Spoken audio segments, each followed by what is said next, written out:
Welcome back to another live stream. So, hopefully, everyone can hear me. I have done all of the audio and stuff, and I think actually this time the audio is going to work well because I did some jimmying around, like shimmying around or whatever. I don't know what the word is before the stream, and I think I've sorted everything. So, so welcome back to another stream. So this one is I've actually been like quite looking forward. Well, I mean, I look forward to all of them, but I've been sort of especially looking forward to this one because I think it's going to be, I think it's going to be really interesting. And I'm hoping to get. So actually, before I go into that, for anyone that hey Amanda, if whoever's watching, say hello in the chat. But hey, Amanda. And JB's in the chat as well. And there's someone who posted a while ago, but I don't know if they're actually watching. Anyway, so what is this stream about? So this stream is about sort of two things that are very much linked. So one is David Pearce, who I will get into who he is in a minute. But the other one is what is often referred to as like transhumanism, basically. So I will break down those two, well, not things. David's not a thing, but I'll break down who David is and what transhumanism is.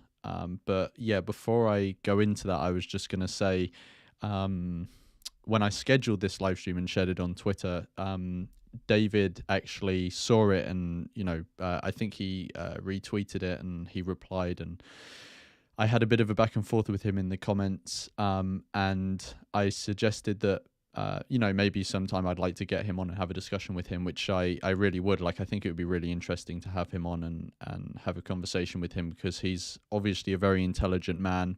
He's been thinking about these things for probably longer than I've been alive.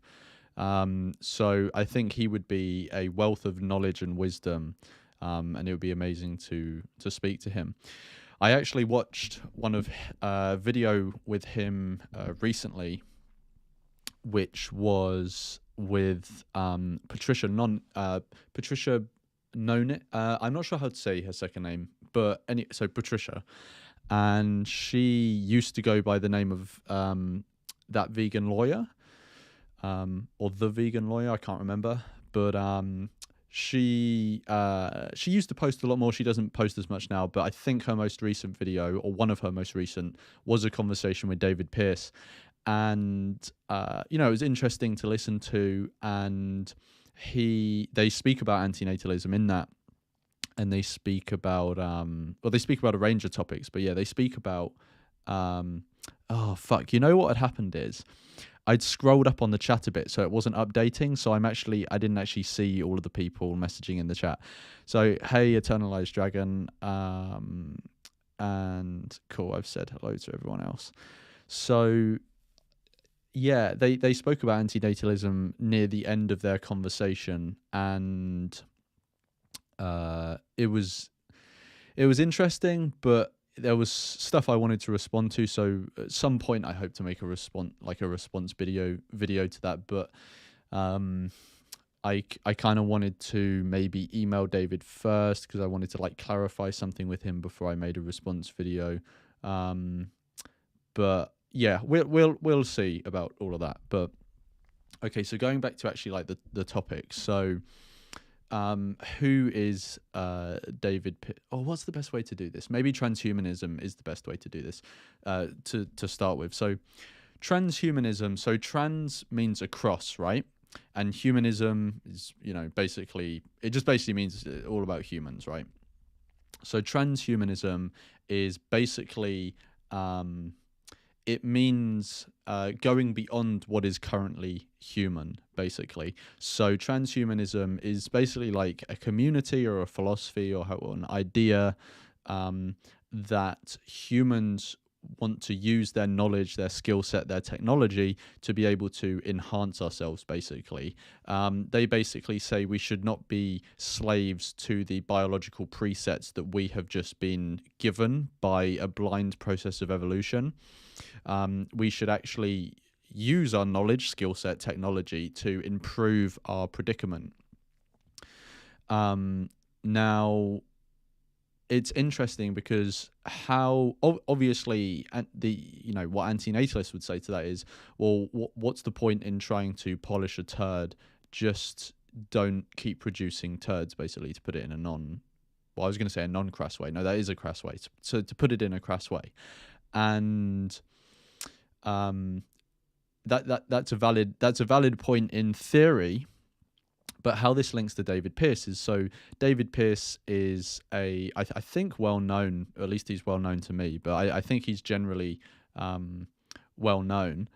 And he basically, so he's like a philosopher, academic, from, I believe he's an academic anyway. I think he's an academic, but he's a philosopher anyway from the UK. And he's most well known for promoting transhumanism. So he has founded an international transhumanist organization called Humanity Plus. I don't know too much about that organization, to be honest. I haven't like researched exactly what they do, but I assume promote transhumanism and sort of help efforts towards that goal. But yeah, so the reason David is interesting is because, and I've got some.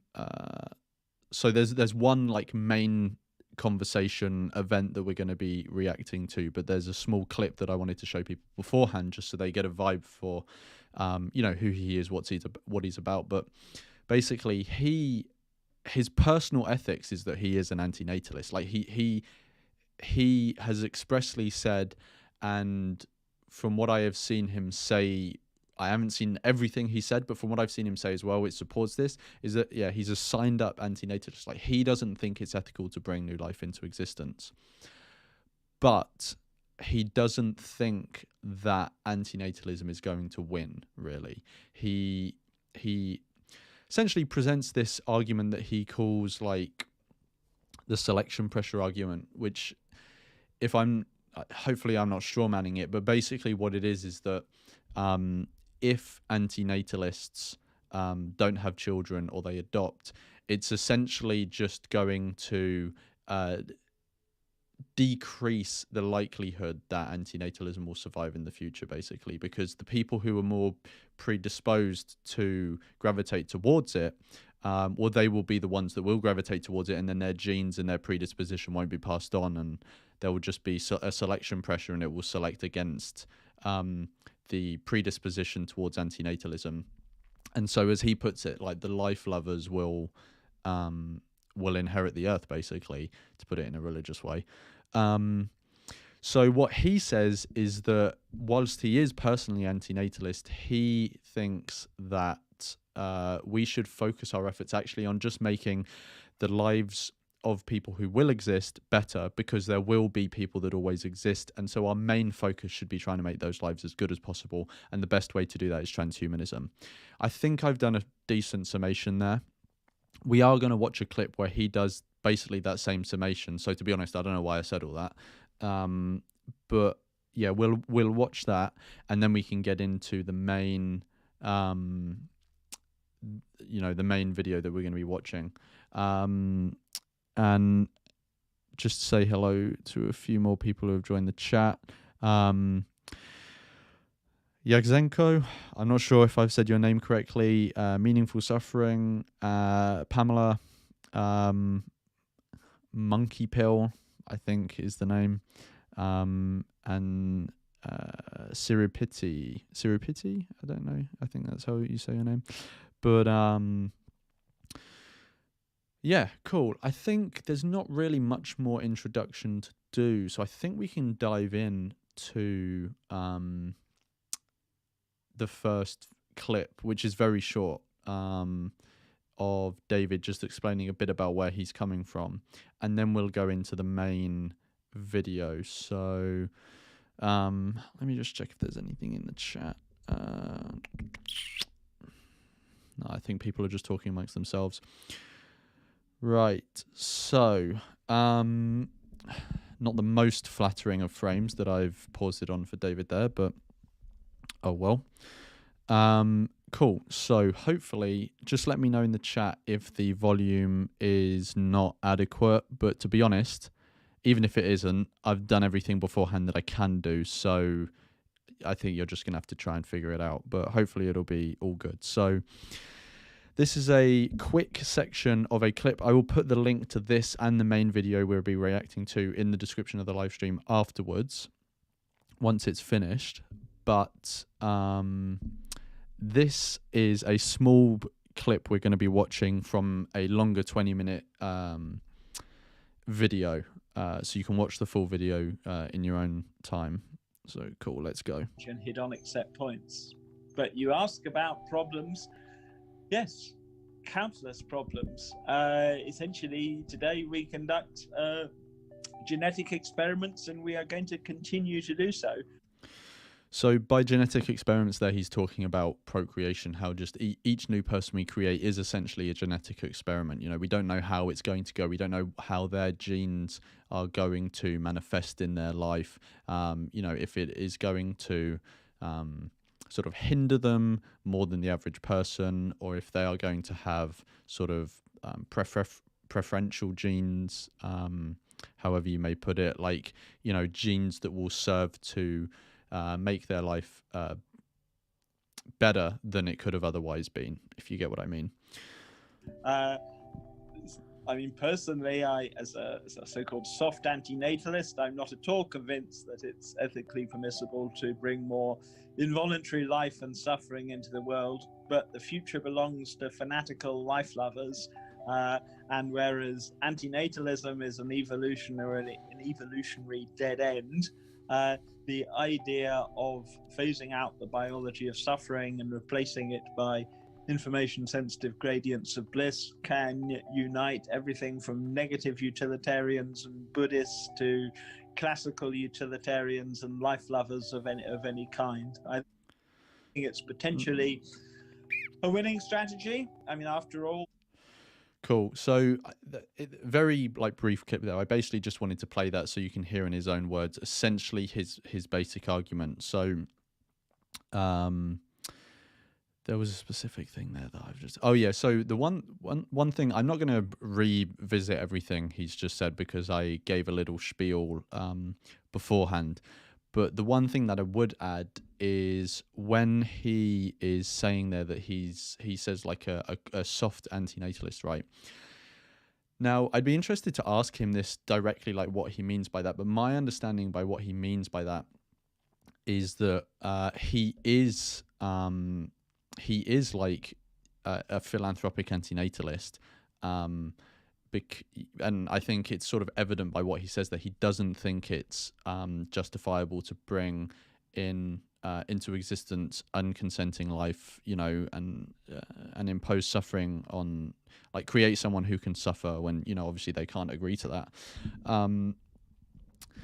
So I think that pretty much shows that he is a philanthropic antinatalist. I think the reason he adds the soft there is it's for practicality reasons. I think he would refer to a hard antinatalist the person he would label a hard antinatalist is someone who goes, no, antinatalism is the message that we need to spread. You know, all procreation is wrong. This is the message that we need to spread, and we need to aim for, you know, extinction. I think he would label that sort of person a hard antinatalist. And I think the reason he calls himself a soft one, again, this is just my interpretation. I might be getting him wrong, but I think that the reason he calls himself a soft one is because, hey, Massilia as well, is because he says, okay, well, I agree with you. You know, it's not ethically justified to bring unconsenting life into existence. But people are going to do that, and so we need to work with that practicality. And so we need to actually focus our efforts on trying to make sure that the people who do come into existence have the least burdensome lives as possible. So I think it's that sort of practical wiggle room that he's sort of being conciliatory with. I think that is where the soft comes into it, I think, and how he sort of distinguishes himself from other antinatalists that he would refer to as hard antinatalists.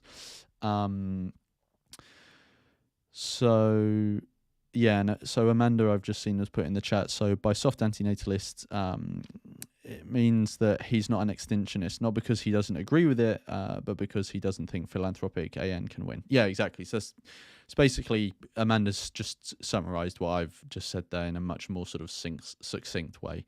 So cheers for that, Amanda.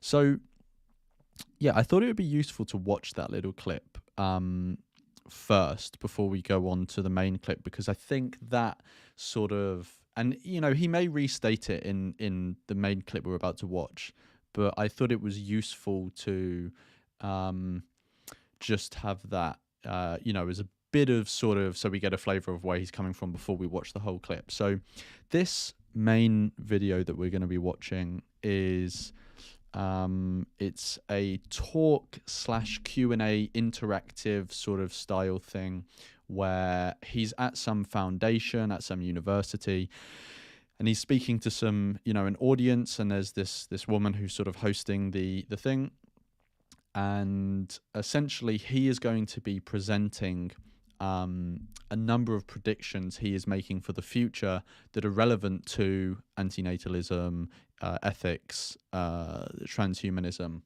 And I have not seen this talk before. I wanted to watch it for the first time here live, because it'd be a bit boring reacting to something like you've already seen already. But yeah, I think we can just dive into it. So I'm hoping that the volume is going to be okay, but anyone let me know if there's any issues. Well, thanks for coming all today. We have quite a few people. And thank you, David, for coming. Cool. I think this should be a ton of fun, hopefully very blissful. So as a few words about David. David is a British vegan philosopher who promotes the abolition of suffering in all sentient life. One of his quotes is that it is predicted that the world's last unpleasant experience will be a precisely datable event. And his views are most prominently represented in the Hedonist Imperative, which is a manifesto in which he outlines how technologies such as genetic engineering, nanotechnology, pharmaceuticals, and neurosurgery could potentially eliminate all forms of unpleasant experience. He also co-founded the World Transhumanist Association, Humanity Plus, with Nick Bostrom, and is on the board of Qualia Research Institute. And I think it's really incredibly interesting to me that he's here, because we tend to agree on a lot of what we want for the future, while not necessarily agreeing on the kind of evaluation of the present. And he wrote a really interesting article on David Benatar's antinatalism. And he wrote the following, and I'm just paraphrasing here, but to give people like a quick intro. Oh, I don't think I've read that actually. His response to David Benatar. If anyone in the chat knows what she's talking about, this response or article that David Pearce wrote in response to David Benatar, are you able to send it to me? If you already know like where to message me, or you can get my email in the description. Sure.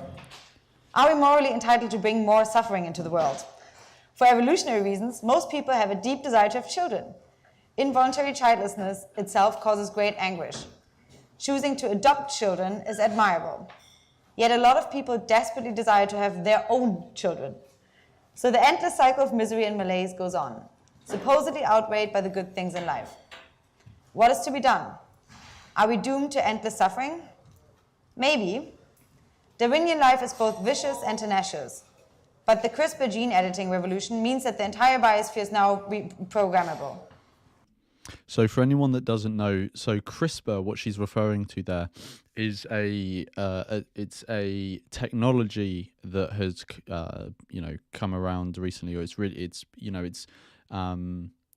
in fact, actually, I don't know the history, but I'm pretty sure it's a recent development, in the past decade or so, or maybe a couple of decades.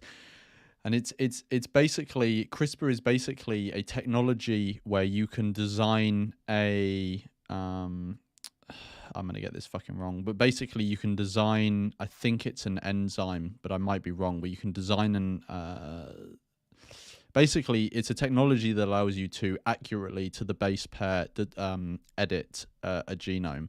So essentially that what that allows you to do is, if you are able to accurately map the genome of an individual and identify like problem genes, you know, whatever the problem may be, it could be for anything, you would be able to then remove or edit that you'd be able to edit that gene. I don't know if they remove genes, because that might like fuck things up, but I'm not an expert on this stuff. But that's basically what CRISPR is, for anyone that didn't know it. It's a tool that allows you to accurately edit a genome.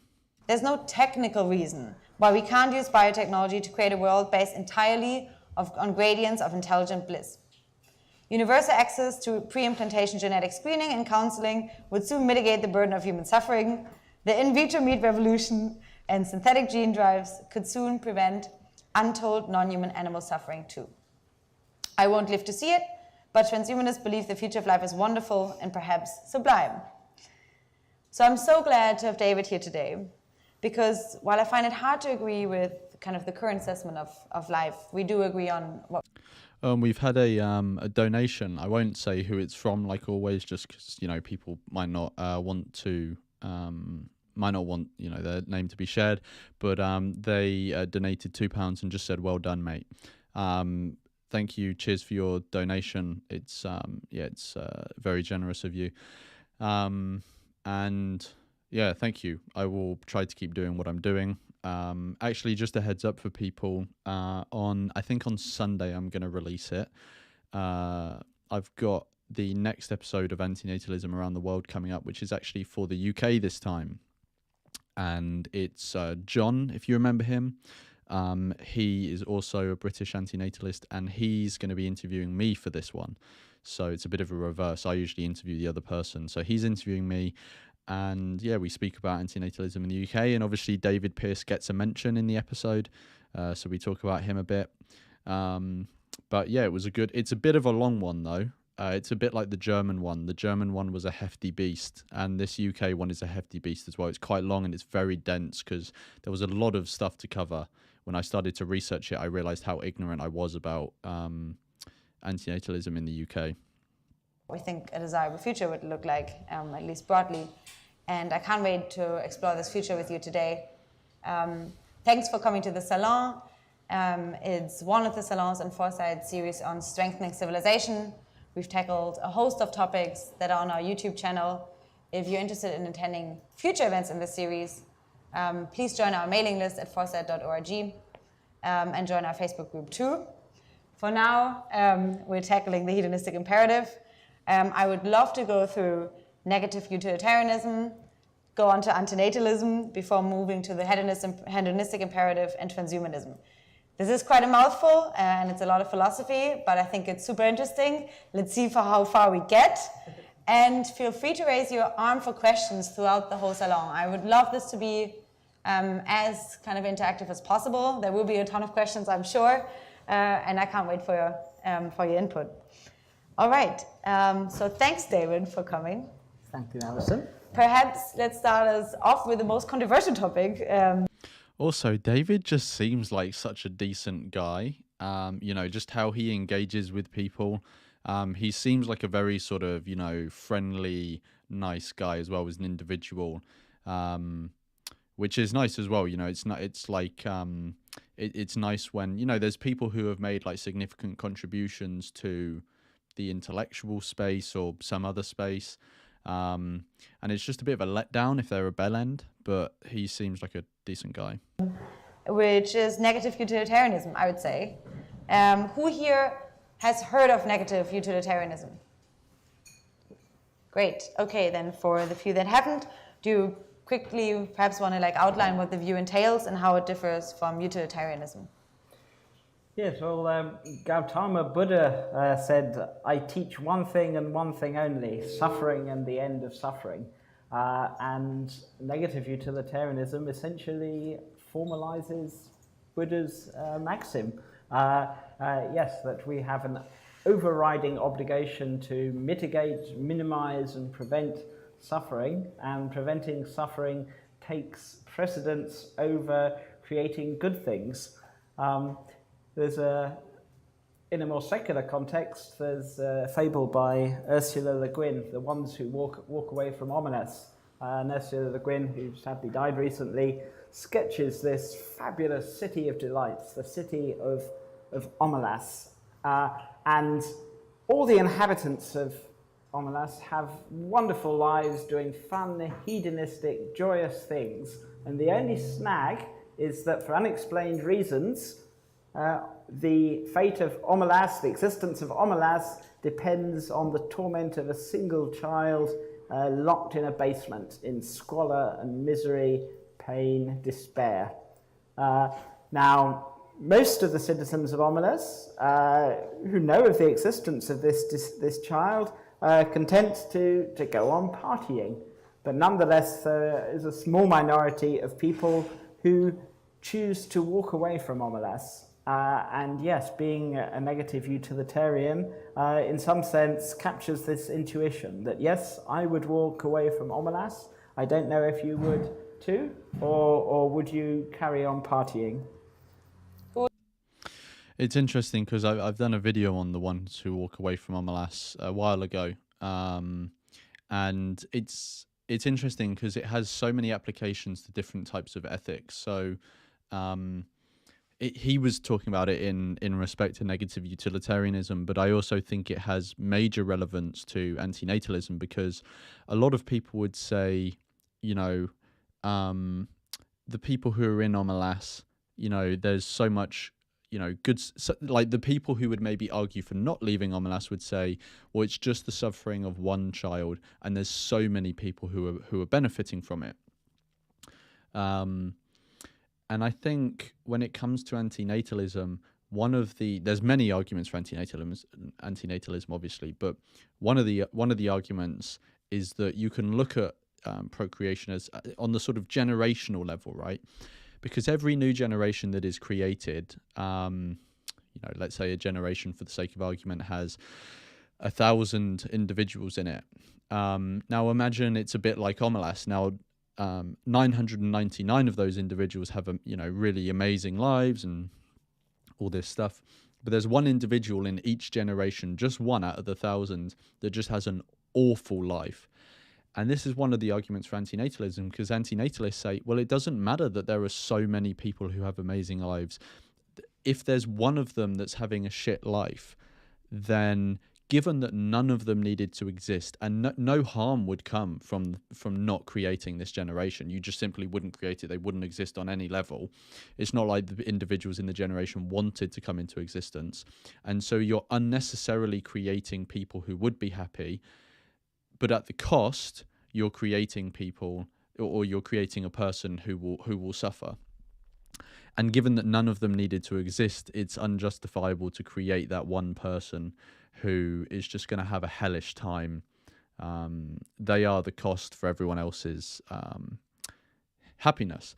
And, it also has, it has application, like he was saying, to negative utilitarianism. You can also just see it as general social commentary on society, because, we in industrialized country, well, you don't even have to be that simplistic about it. Just the fact that around the world there are many people having, or like decent or all right lives, but it comes at the cost of the people who are, caught in modern slavery somewhere, or, they have to work like shitty jobs, or they're like whatever, like, the people who suffer in the systems and the industries that provide people with the resources or experiences that they want. And I was going to say something else about that, but I can't remember what it was. Yeah, it's fucking gone from my head. Anyway, let's continue. Carry on partying. What is the advantage of walking away? It's not going to help the child. That is, in fact, an extremely pertinent objection. Fortunately, or unfortunately, I don't think we're actually in a position where it's a choice between either walking away, whatever that entails. Oh yeah, that was the thing I was going to say about modern day, is that it's actually worse. The situation we're in is actually worse than Omelas, because in Omelas you have many people having amazing lives and just one child having a shit life. But in reality, you have many people having all right lives, like deeply average lives, but you have loads of people. It's not just one child, it's lots of people who have like awful lives, and they are the cost for the other people's like mostly just like all right lives. So yeah, I think the modern day is Omelas can be seen as a criticism of society generally, but actually society is actually much worse than Omelas is. And carrying on partying. I think that we can alleviate and abolish the suffering not merely of the child in the basement, but the suffering of sentient beings elsewhere. But nonetheless, yeah, if we have a strictly philosophical rather than practical discussion, yes, I would personally walk away. All right. I think the main difference is that, in the absence of preventing more suffering, would it not be better, at least, to make others better off? Yes.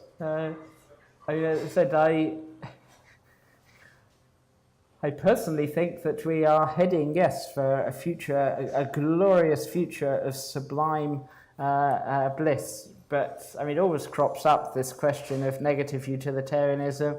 Would you press a button to eradicate the world, to sterilize the planet? But yeah, it's captured in what Gautama Buddha said 2,500 years ago. Where I differ from, for example, someone like David Benatar, Better Never to Have Been. Who knows this book and who knows the view? Oh, there he is. So she's asked who in the audience knows the book. Now we're going to find out who the real fucking legends are. You? Antinatalism? Okay, could you briefly, in a few sentences, say what is antinatalism? How is it related to negative utilitarianism? Yes. In terms of, I mean, the reality does not have an off switch. So the question is, therefore, what is an appropriate response? And so-called strong antinatalists, such as David Benatar, not merely choose not to have offspring themselves, but urge everyone worldwide not to have children. And the idea, if you are an extinctionist, radical antinatalist, is that you will prevent, ultimately, all suffering if humans voluntarily choose not to have kids. And presumably, if one is taking seriously suffering, one will make sure that the rest of the living world, Darwinian life as it exists today, red in tooth and claw with horrendous suffering, will be retired too. The main objection, at least from my perspective, I don't think he really adequate. I mean, I know she just asked him to give like an on the spot sort of, quick shotgun sort of definition of antinatalism. I think he could have maybe done better, but I know he's not actually here to speak about specifically antinatalism. So, well, I don't know. They mentioned it at the start, so maybe he is, but I mean, whatever. To radical antinatalism is that simply it won't work. There will be tremendously strong selection pressure against any predisposition not to have kids. And though I personally deeply respect anyone who chooses not to bring more suffering into the world, I don't see it as a long-term solution to the problem of suffering. See, the only way to phase out the biology of suffering is to tackle our ghastly genetic source code. And could you perhaps... Yeah, I think, like, the whole selection pressure thing, I mean, it would be interesting to talk to him because I'd like to, like, have a back and forth with him about this, but I'm not totally convinced that it's as strong as he thinks. like he seems to think that there's a like significant genetic component to people's adoption of antinatalism, and he's sort of referring to people's predisposition to not have kids. Like, you don't necessarily need to already have a disposition to not have kids to be antinatalist. Like, many antinatalists wanted to have kids or already have kids and then found out about it and were convinced of it. Like, I'm an example of that, right? Like, I did want to have biological offspring, but then I heard the arguments and I couldn't argue against them. So yeah, I think I'm not sure how I'm not convinced that there is a strong genetic component to whether someone would be so there's multiple things here. First of all is he's assuming that antinatalist activism is solely going to be about convincing individual people to not procreate. I think that it is only one form of activism that antinatalists can do. But there are many other forms. There are many other forms of activism to do, right, that don't rely on that. So I think then the selection pressure argument doesn't really apply to those other forms of activism. But even if you are talking about the form of activism that it does apply to, which is trying to convince individual people, like, it's not clear to me that a significant determiner of whether someone will be convinced of the arguments is genetics, because I mean, like, there are, so this is anecdotal, but I don't know if there have actually been any studies on this. So this is anecdotal, but the majority of antinatalists I know are just regular run-of-the-mill people who aren't, they're not like particularly depressive in any way. They're not, I would say they're sort of like intellectual pessimists, but day to day they are just regular people who are just as happy as anyone else, at least from what I can see. But they were convinced by the arguments. They didn't, I don't know if they necessarily had a genetic predisposition to, or I don't know, did I have a specifically genetic predisposition to accepting antinatalism? I'm not sure. Like, all you need to have is the ability to reason, and I'm not sure antinatalism is going to be such a strong selection pressure that it is going to eradicate the human ability to reason, to be honest. So yeah, I'm not sure how I do understand. I do understand his practical concerns of, like, at the end of the day, it probably is the case that antinatalism is not going to win out. So we need to have some sort of plan B. But like, he seems to be just focusing on making the lives of people who will exist better, rather than trying to reduce the amount of people who will exist, if you get what I mean. But I think we should maybe be doing both. I think it is a worthwhile endeavor for antinatalists to try and improve the lives of people who will exist, and do exist now. But I don't think we should just leave out of antinatalist activism the endeavor to try and prevent, new beings from coming into existence. I think that is a worthwhile endeavor. And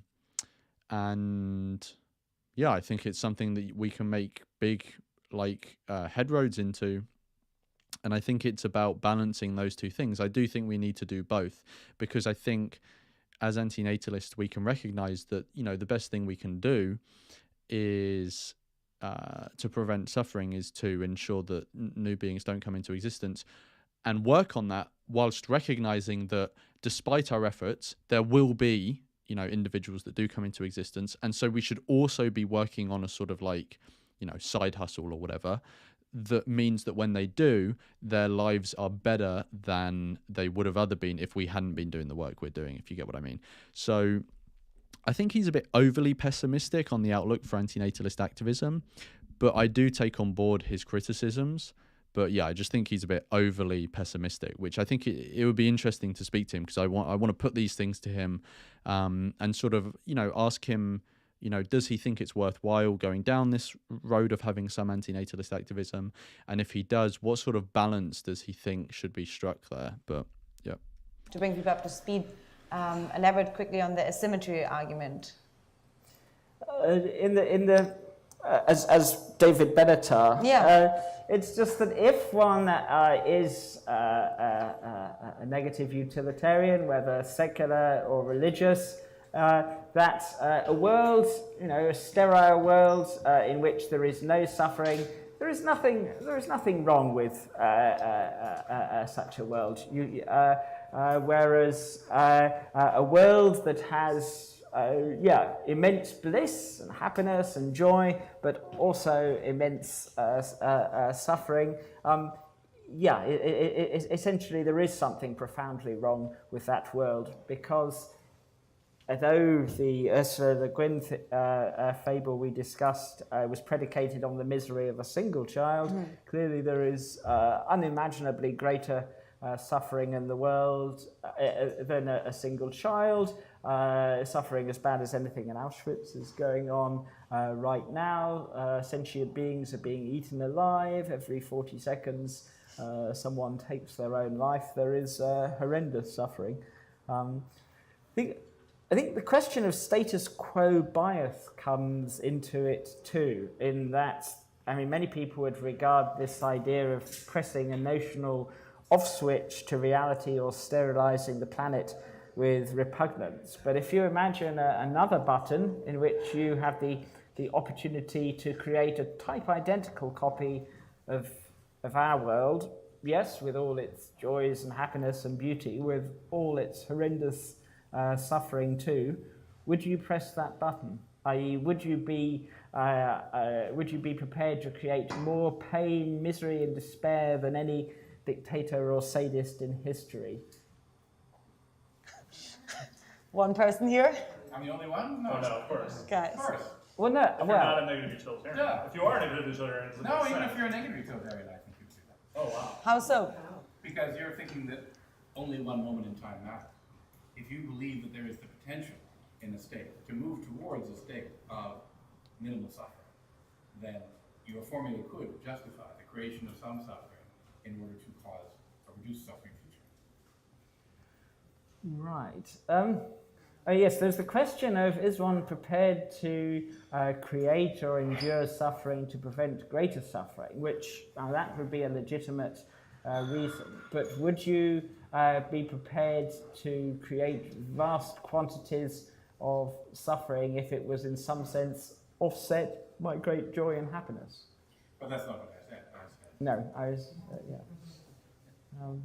but that's the point of I was just asking, would you press a button and creating a new world? Unfortunately, you see, this isn't. Yeah, we're pressing that button all the time. Yeah, I think he may get into it, but I remember one thing that he spoke about with Patricia is, and I think he was talking about this with relation to transhumanism, but I actually think this has relevance to antinatalism. He talks about this thought experiment. He says, imagine there is a civilization that functions perfectly well with no pain or suffering. The people in this society, they have been able to, maybe they just naturally evolved this way, or they have been able to enhance themselves in such a way where everything functions as it should do, but there's just no pain and suffering. Would we go to that civilization and say, no, you need to introduce suffering, suffering is this like valuable thing that has to happen, like, and it's completely fine. Like, no, you need to have suffering in your society. Like, clearly this is an absurd thing. I think the only reason some people would be like pro-suffering is because they think it would provide some benefit, right? But clearly in this circumstance, it wouldn't provide any benefit because this society already functions, perfectly well. And I think what he's doing there is he uses that as a way to show people status quo bias. We are so used to the fact that there is suffering in our lives that we sort of we somewhat underappreciate how bad it is. And I think this has relevance to antinatalism because I think most people you know, they are sort of, they suffer from status quo bias from the world that we exist in now. And, you know, it's sort of like, oh, if I, you know, have a child, they're going to suffer. Well, that's just the way it is. You know, they're just so used to that being the case that they sort of suffer from this status quo bias and accept it to be fine just because it is the status quo. But it seems to me that if you present someone with a situation where, you know, let's say, like he said before, there is just a sterile Earth. There's just an, you know, an empty universe with no sentient life in it. Like, why would we go to that? And like that is the antinatalist version of the society that works perfectly with no suffering, right? Like, why would you go to that society and tell them that they have to have suffering in it? And it's the same thing with the universe with that's just sterile, no, you know, sentient beings in there, no one to want to exist in any way. Why would you find that universe? Like, why would you look at that universe and then think, oh yeah, we should create suffering in that? Like, that just literally makes no sense. And you know, the only thing I can see someone saying is, oh, well, you know, it's a sterile universe and we don't necessarily want to create suffering, but we want to create well-being in that universe, like positive experiences, and it just comes at the cost of suffering. Suffering is like a negative externality. But the thing I would say to that is, like, it's an empty fucking universe. Like, there is no one who wants to exist. Like, what do you mean, this well-being thing? Like, there is no one to want that. Like, what are you doing? Like, I don't understand. Like, you've just plucked this idea of well-being out of your ass, that there's no one who exists to even want it. And then you're saying, yeah, well, let's create people to suffer because they can then have this well-being thing that I've plucked out of my ass that they don't even exist to want. Like, what? Are you a moron? It makes no sense. But anyway, let's continue. It's just, yeah, I mean, the practical relevance of this, for example, is that some people believe that we should radiate out across the galaxy, printing out biospheres with all the suffering that entails. As far as I'm concerned, if we make the quite plausible assumption, the rare earth hypothesis, that the rest of the galaxy is sterile, then, well, that's cool. But We should have come to our seminar about that. Alas, I didn't. It's because what Eric Drexler calls I believe the thermodynamic miracle of the origin of life means that I'm cautiously optimistic about the existence of primordial life elsewhere in our Hubble volume. I suspect that we are typical in being alone. But either way, as I said, I would regard it as immoral for us to start colonizing these vacant ecological niches until we have made sure that there is no experience below hedonic zero. So, Yeah, sure. But does that mean you don't brush your teeth for fear of wiping out all this bacteria? I said the question of can So if anyone didn't hear because the volume was quite low, I think that person said, so do you not brush your teeth because you'll kill the bacteria and that is life? I think is what they said. I might have misheard. If that is what they said, I can't believe that they have an IQ high enough for them to have actually gotten to this event on their own. bacteria experience anything at all. I do incline to the view that there is rudimentary experience, but I don't think there's any indication that bacteria can suffer. Yes, I brush my teeth. Yes. Even without having children, one would think that the advancement of science would bring us to a point where the longevity of life would allow us not to, or bring us to a point to reproduce without the creation of a child. I wondered at first that when you started the sentence if you were going to quote Max Planck, science advances one funeral at a time. Yes, it is true that radical life extension will mean that, yes, some extremely difficult decisions will need to be taken. Here in the West, we take procreative freedom for granted, but nonetheless, when radical anti-aging leads to the phasing out. Radical anti-aging research leads to radical life extension and indefinite lifespan for humans and their pets. Unlimited procreative freedom will have to become a thing of the past for better or ill. So, but that is a different reason for antinatalism. It'll only be soft antinatalism as distinct from hard antinatalism. Like we'll be tackling transhumanism a little bit like in a few moments, but I think it's curious that you and Bostrom co-founded like what is now Humanity Plus together, even though you seem to be having very different kind of like positions on the value of an extinction event. I think that, you know, I just remind myself of astronomical waste. So he's writing that in astronomical waste, he calculates that given conservative estimates on the number of stars in the local supercluster, the computation power extractable from a star using molecular nanotechnology, and what the processing power needed to simulate human minds, the potential for approximately 10 to the power of 38 human simulated lives is lost every century, that colonization of our local supercluster is delayed, or equivalently 10 to the power of 29 potential human lives per second. And he thinks that is an astronomical waste. But you just mentioned that you know, creating such a world would...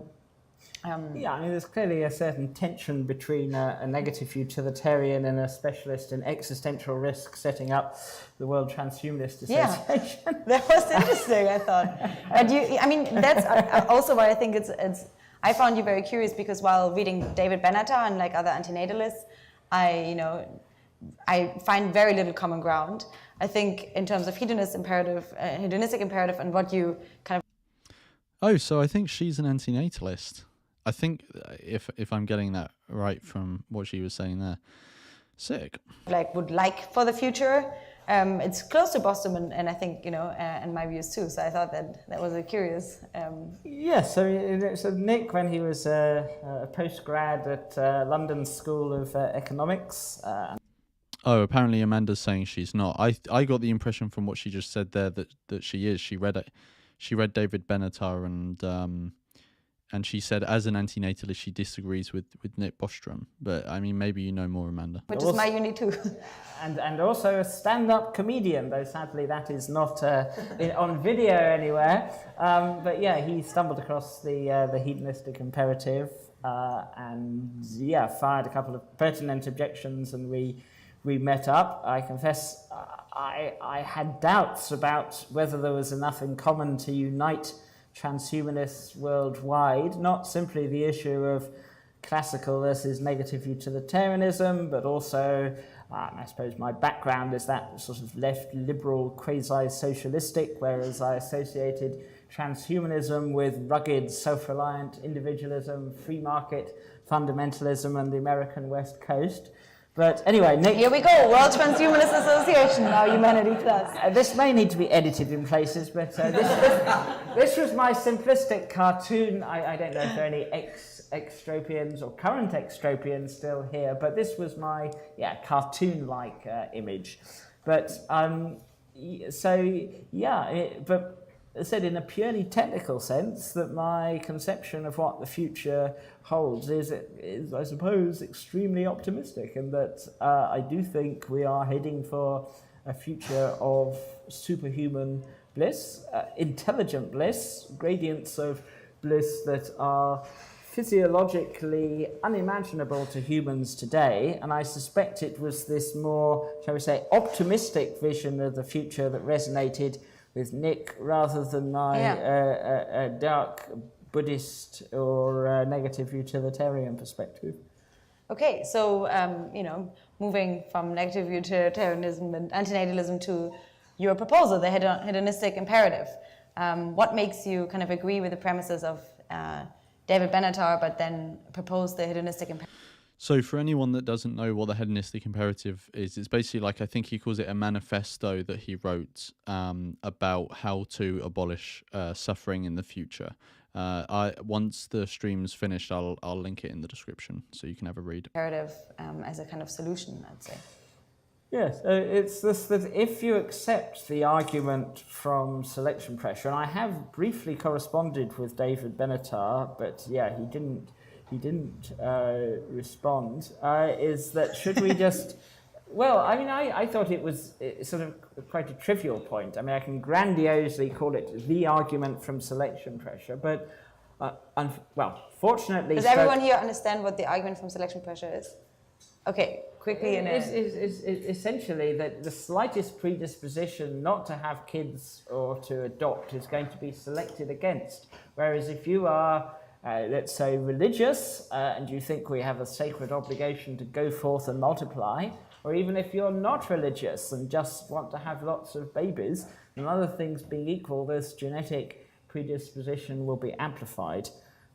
There's It's demonstrably false. I mean, lots of people don't have children and are content to not have children, and it's often felt by evolutionary psychologists that they play a role in society and they help the advancement of the species while not advancing their own genes. As you know, group selectionism, species selectionism is extremely controversial, that many evolutionary biologists would say it can only happen in exceptional circumstances. And there's an article, I think it's from the Scientific American, though I may be getting my source wrong, God's Little Rabbits, and that, other things being equal, that, religious believers do tend to have more kids, whereas on the whole, secular scientific rationalists are less likely to breed.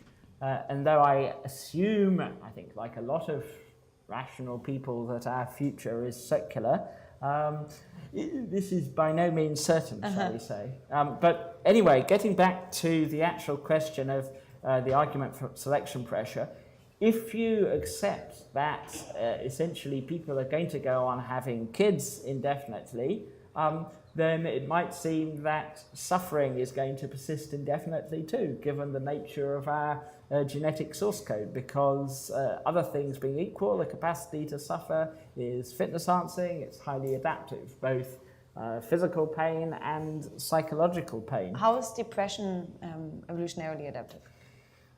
Depression, this is quite counterintuitive, because other things being equal, one might imagine that being pretty happy most of the time, optimistic, full of vitality is a winning strategy. However, it's high risk, high reward. If you're a vulnerable naked ape on the African savannah, it seems that low mood and the spectrum of behavior associated with low mood is involved in subordination and defeat. As far as we know, depression, low mood, only exists in social animals. Non-social animals don't get depressed. They may be desperately hungry or thirsty or in pain, but they don't get depressed.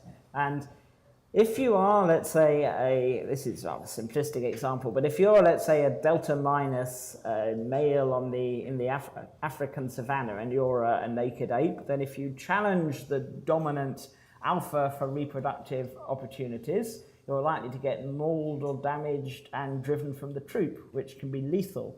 Whereas if you keep your head down, so to speak, timid, deferential, subordinate, and you internalize this mentality, then this is a genetic, or can be a genetically adaptive strategy, because even if you're a delta minus male, it's not as attractive to females, but nonetheless you may get mating opportunities. And this is dreadful. This can sound, as I've spoken just now, it's extremely simplistic. One needs to stress that, this is in no way advocating or endorsing these kind of sex roles or sex stereotypes. Depressed people are told, for example, and this may well be good advice, that you shouldn't treat depression as a weakness or anything like that. But in evolutionary terms, depression is a weakness. It's a way of signaling you're not a threat to the dominant alpha. Now, of course, But doesn't that also rely on group selectionism to some extent?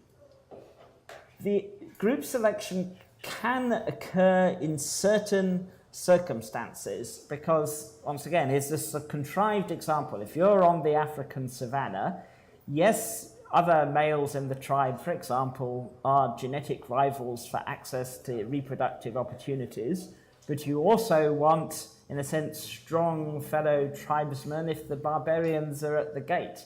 and essentially, you want kind of strong conspecifics who aren't a kind of burden, but at the same time they are genetic rivals. Is there a narrative that explains depression in females? To some extent, one can be making this up as well. There's this risk of telling just so stories, and I can tell other just so stories too. But for example, a man who sort of a powerful alpha male who subdues and terrorizes either his wife or his multiple mistresses into being docile and accommodating and not being friendly with neighbors and so on. From a gene's eye perspective, this is potentially adaptive. This would be a kind of extended phenotype scenario. How does one... I mean, I think I would have answered the question slightly differently, but obviously, he has probably thought about this more than me. But I mean, I would just say when it comes to suffering, that the reason we developed the ability to suffer is because it was advantageous for us to have a strong stimuli to stop us doing certain deleterious behaviors, right? So same with fear, and same with the feeling of being unsatisfied. So I'll give an example for all three. Say if you're running through some rocks and you fall over, it's clearly going to hurt because you're going to hit yourself on the rocks. And so you learn from that, okay, well, next time I'm going to be more careful, and that will increase your chances of survival, right? So that's like pain. With fear, it would be like, a lot of people are scared of the dark, for example. So if you're fearful, or if you have like a fear response to things, you maybe will sort of be more cautious when going into scenarios where they're telling you that there's an increased risk of harm or death. Whereas if you don't fear, then you might just walk straight into a predator's den and they will kill you. Or you don't have a fear response to heights either. You might walk too close to a ledge and fall off, stuff like that. And then being like unsatisfied, well, I mean, being unsatisfied is almost like it seems to be almost sort of inherent in life, because if you're not, I mean, maybe it's not inherent, because maybe transhumanists will be able to come up with some sort of way where they can remove it, but in a Darwinian way, it seems inherent to life, because if you're satisfied as an individual, you would have nothing driving you to seek the resources and the reproduction or whatever to survive and reproduce, which is what evolution wants you to do: survive long enough so that you can pass your genes on, right? So if the gene, like if a population evolved to the point where they were just satisfied with everything, well, then they would not be seeking these resources or this capacity, the opportunity to reproduce. So it seems like we have to be constantly unsatisfied to seek the satisfaction that will serve us to like survive longer. So we, and all surviving longer is doing is meaning that we're unsatisfied for longer, so we can seek more satisfaction and then pass our genes on as well. So yeah, I would have just answered it in that way, tapping on those three things: pain, unsatisfaction, or dissatisfaction, sorry, and fear, like as three examples. But yeah. One tests these scenarios is an interesting question. All right. Well, let's move to the solution. Bentham plus biotech. Bentham plus biotech. Yes, this is...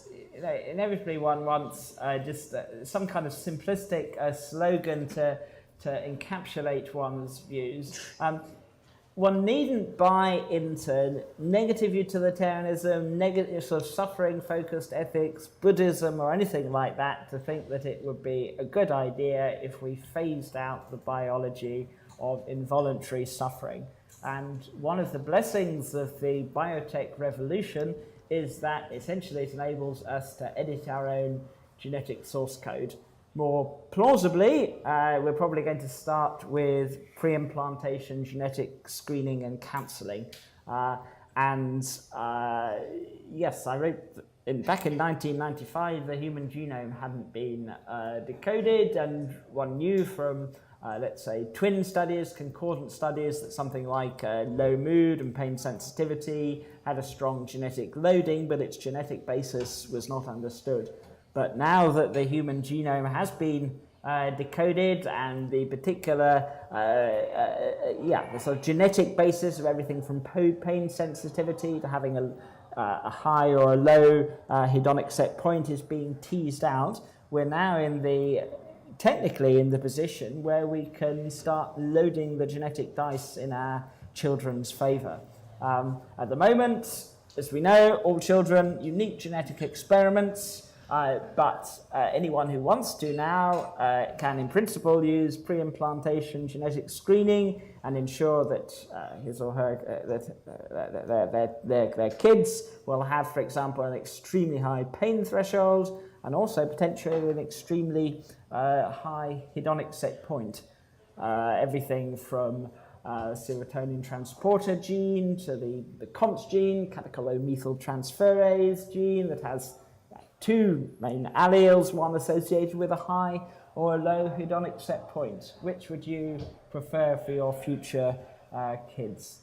Or the SCN9A gene, one of many genes that modulate pain sensitivity, but it's particularly well studied because dozens and dozens of different variants SCN9A gene. Nonsense mutations abolish the capacity to feel pain, and anyone born with such a mutation on the African savannah would die, now needs to need a cotton wool existence. But this is what's interesting. It's possible to choose benign versions of SCN9A such that your kid has an extremely high pain threshold, and yeah, someone with one of these benign genes, you probably met such people, typically they'll tend to be men, they'll say something like, pain, it's just a useful signaling mechanism. And before we start talking about abolishing pain altogether and replacing it by pure nociception, let's say offloading the function of nociception onto smart AI, it makes sense, I would say, ethically, to make sure one's kids aren't going to be significantly subjectively troubled by pain in their lifetime. And the same principle is at work, though one can't point to a single gene, in hedonic set points. And hedonic set points are really important, I think, if one is to understand the future of civilization. Sorry. The elimination of pain changed the perception of pleasure. So if anyone didn't hear that, this person said, won't the elimination of pain change the perception of pleasure? So that's an interesting question. I don't know if it's ever been scientifically studied, but no, to the best of my knowledge, that and it is really only a small minority of people who are born without a functional copy of NCI, they can still experience physical well-being, but they tend, sadly, one kid aged 14 jumped off a tall building just to impress his friends. Once again, it's very easy, particularly if one hasn't got a precise script, to make it sound extremely interesting. Before doing anything like this, one will want, ideally, to do controlled studies. Is it if everyone has benign low pain alleles, might this lead to a reduced empathy or increased risks taking?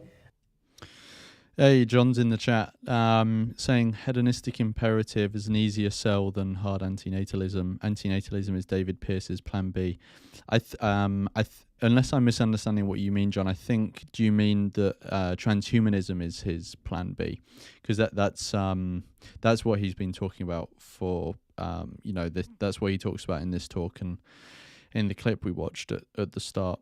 I do actually have a friend who, before I probed more deeply, I wondered if he did have congenital insensitivity to pain. In fact, he just has very, very high pain thresholds. And yeah, I was trying to explain to him why, rather than endure 10 seconds of torture, I would sign away the keys to my flat, and he would just regarded this as completely psychotic. And you know, so yeah, if we were going to be systematically screening, these issues would need to be researched. But whereas today pre-implantation genetic screening is used only for the purposes of, let's say, if someone is predisposed to cystic fibrosis or something like that, screening, it could be used for hedonic set points and pain sensitivity.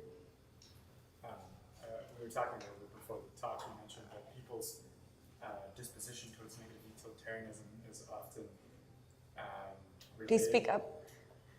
You were mentioning that people's disposition towards negative utilitarianism is often shaped by how much suffering they themselves endure. I find it interesting that your proposal is essentially genetic screening for disposition to negative utilitarianism.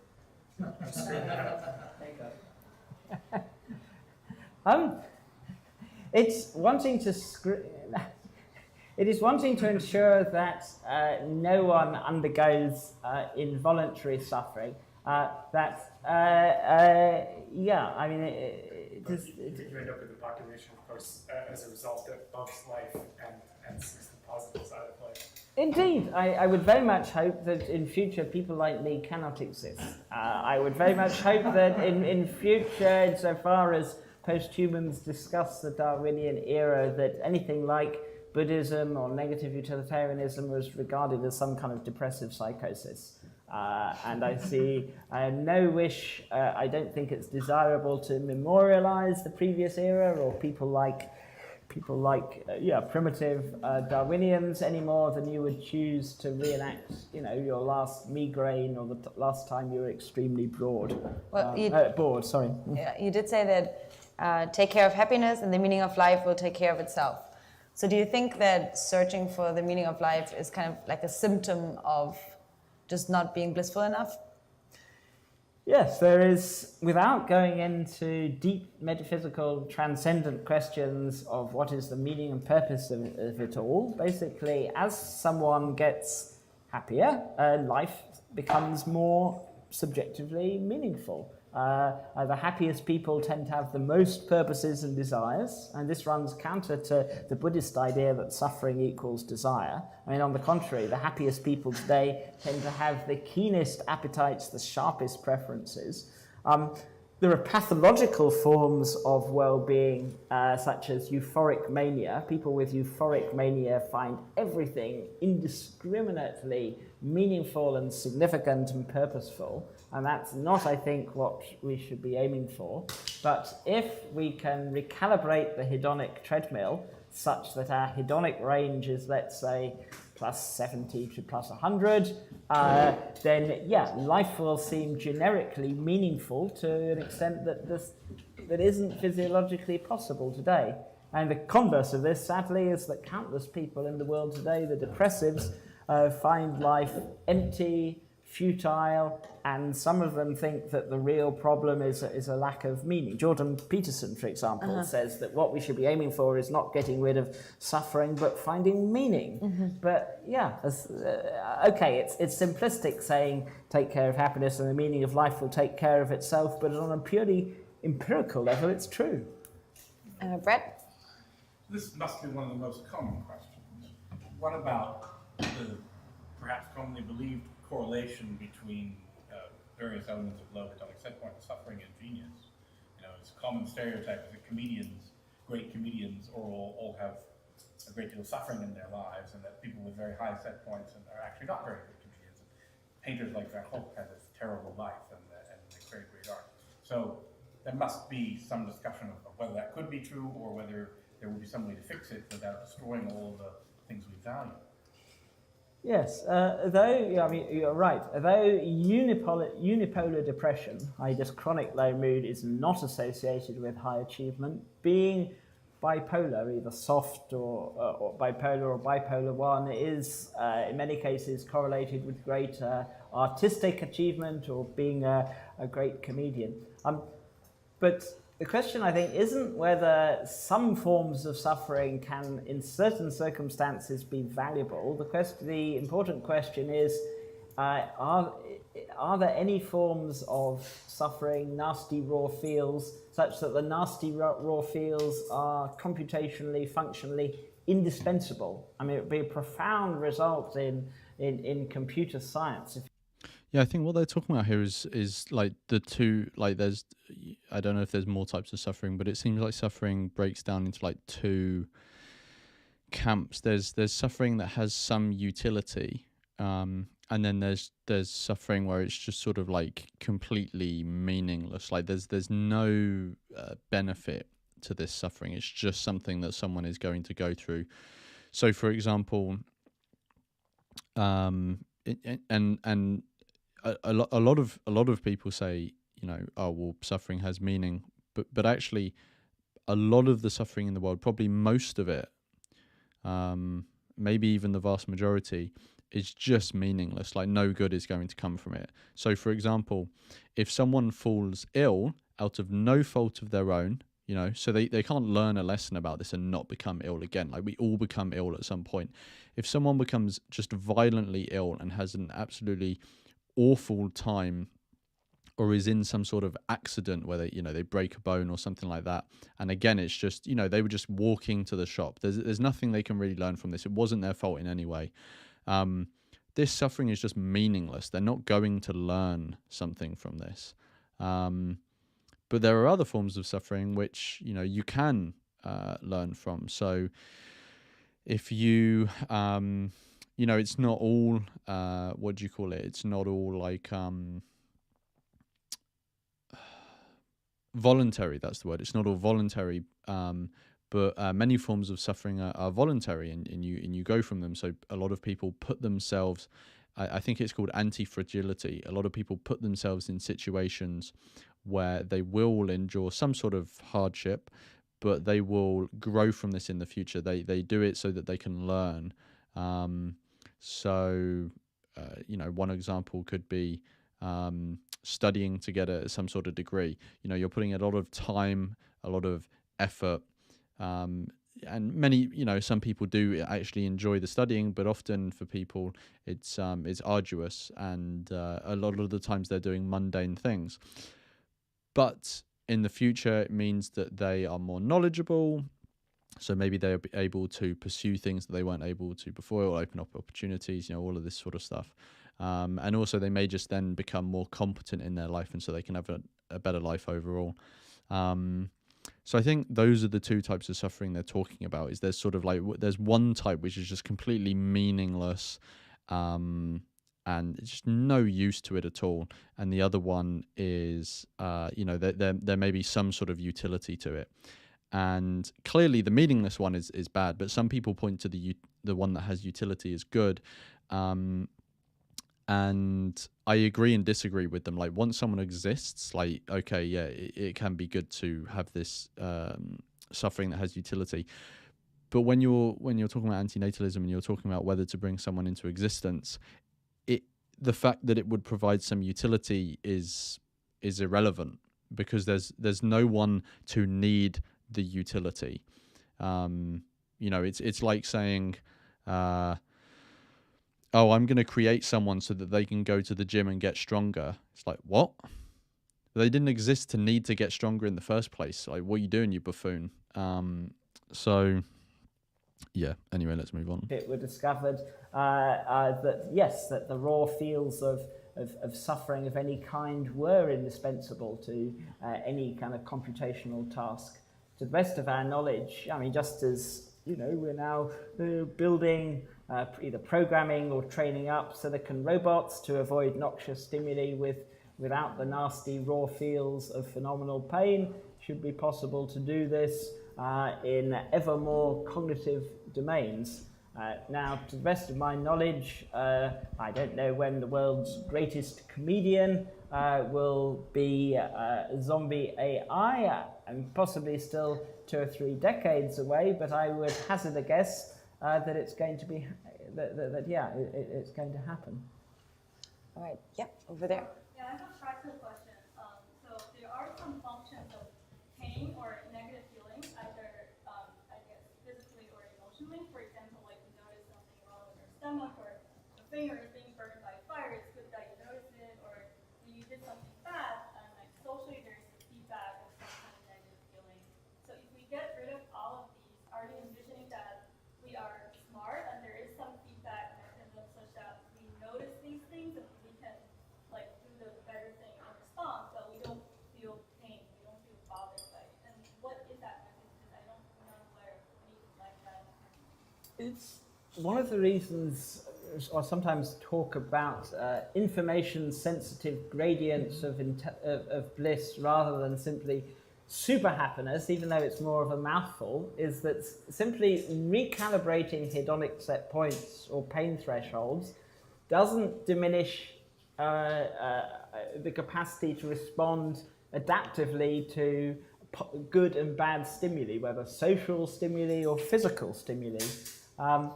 I think intuitively a lot of people, they just can't imagine what it is like to have a society that is generically blissful, but with a hedonic range that is shifted upwards. I mean, sometimes I give, in spite of being a terrible prude, this example of lovemaking between two sensitive lovers. It is generically pleasurable throughout, but it has peaks and troughs. And likewise, if we as a civilization decide to ratchet up hedonic set points and hedonic range, it will be possible if, and this is incredibly schematic, if today our hedonic range is -10 to 0 to +10, it will be possible to have a civilization of, let's say, +70 to +100, in which you have greater contrasts and the functional analogues of terrible things happening can occur in which which you sink, let's say, down into the low 70s, and that's comparatively a very bad day, but nonetheless, such existence, one of the worst days of your life is still more wonderful than anything is physiologically feasible today. It's the difference between being blissful and blissed out. And though giving the example of +70 to +100 sounds like science fiction, it's interesting today studying today's hedonic outliers. Some of you may know Anders Sandberg, and I often use Anders, with his permission, as a case study. I mean, we Anders had the last salon with him, yeah. Yeah, and Anders, if you ask him, will actually say, I do have a ridiculously high hedonic set point. And as anyone who knows Anders, he is formidably productive. He is focused on issues of existential risk. He has a full repertoire of social skills. If you like, imagine a civilization of super Anders. Yeah, that's true. Someone in the chat, Gio Gaddy, said the hedonic peaks he talks about should be nullified by the potential bottomless pits of suffering it could also create by bad actors, mistakes. Antinatalism is the safest path. The stakes are too high. It's true. The technology that would be required to do this sort of stuff that transhumanists want, if that's like the capacity to manipulate the human genome and control human life, if that fell into the wrong hands, that would be like very bad. So it is a risky business, this sort of thing, because I think a lot of transhumanists that I've heard speak, they always talk about things going right. But things don't always go right. Like it's not like we're on this sort of linear path of just constantly going up. Like we can have like anti-progress or deprogress or whatever the term is. So yeah, I that's a valid point that Gio brought up. It's like the payoff could be big. But also, if it falls into the wrong hands, then, that could be very bad. The new super S. All right. Well, I think I'd love to, if you could elaborate. I'm not sure how many people here are aware of Eliezer Yudkowsky's fun theory. A few, I think, as well. And I think that might be a nice contrast to draw as well. If you could, quickly say where you think you differ. Clearly, I very much. Yeah, and Amanda is saying you would also need to sacrifice generations upon generations for the promise of all this bliss that may never happen. This is why I don't find any of this compatible with AN. So I agree with you, but I think what David would say is that, well, those generations are going to come into existence anyway. I think is what he would say. I would say that we can spend a lot of time making those, because I agree with him that there will be future generations that just will keep coming into existence. But he puts all the focus on let's make the lives of those generations better. And I agree that is one focus we should have, but another focus we should have is trying to decrease the size of those generations via ethical means, obviously. Yeah, so I don't know. It's kind of hard, obviously, like, because we're just watching a talk of his. We're not interacting with him, so it'd be good to actually like get him on. But yeah, I think it's wonderful if we all have as much fun as possible after all our ethical duties have been discharged. And by ethical duties, I mean our obligation to prevent, mitigate, and then abolish suffering. So in that sense, very much agree. But Eliezer is in favour of preserving suffering. I'm not clear whether Eliezer is in favour of conserving involuntary suffering or simply voluntary suffering. His argument, it's intuitively appealing, is that it would be boring if we were happy all the time. Couple of arguments, counter arguments here. Essentially, I think we can abolish the biological signature of boredom. This doesn't mean that we need find everything indiscriminately interesting, but there can be gradients of fascination. Now, just as Anders Sando, because anyone will know, he finds the world and life absolutely fascinating, but critical insight is retained. The thought that heavenly bliss would be boring, I think, reflects our stunted imagination. I mean, in a religious era, of course, people were a little bit nervous at expressing such a view because it sounded blasphemous. But heaven, as described in the Bible, just being hanging out with angels and praising God all day didn't sound particularly exciting if you were to do it for thousands or millions of years. I can imagine that the world's last boring experience a few centuries or millennia from now could theoretically be. It's interesting. He's talking about like abolishing boredom. There was an interesting quote that I read by Arthur Schopenhauer. I'm not going to be able to do it word for word. In fact, I mean, I could actually maybe just try and find it. Let me just get it. It's a quote about boredom, which I really liked. Boredom quote. Let's see if we can find it. No,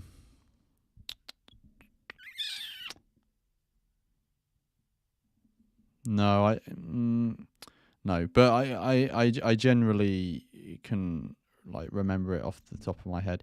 It's something along the lines of like if life was inherently good and joyful, then boredom would not exist, because simply just existing, if life was inherently good and joyful, simply just existing would be a pleasurable experience. But it isn't. We've constantly got to find things to fill our time and distract ourselves from the fact that life is not inherently good or joyful. I obviously didn't say it as eloquently as he would have done, but yeah, it's an interesting observation, which, it's one of those things where it's like it makes sense, but it doesn't click in your mind until you hear someone capture it. So I appreciate that quote from Arthur Schopenhauer. Chronicle. I don't think abolishing boredom is as morally urgent as abolishing suffering, insofar as boredom isn't a form of mass depression. But yeah, I think it will be feasible too. And I suppose the question I would really ask Eliezer is he in favour of preserving involuntary suffering? There's a risk. I mean, I take it as pretty much axiomatic that, yeah, no one would really seriously choose to suffer once they could experience some sublime garden of delights. But it's not as though plausibly, credibly, sociologically, people are going to be compelled to be happy. I mean, it's going to be optional. All right. You wrote the hedonistic imperative in 1995. So how do you think, how has the realizability of those claims changed since then? Because you do talk about genetic engineering, nanotechnology, and so forth, and there's definitely been some developments in those in the past few years. Yes.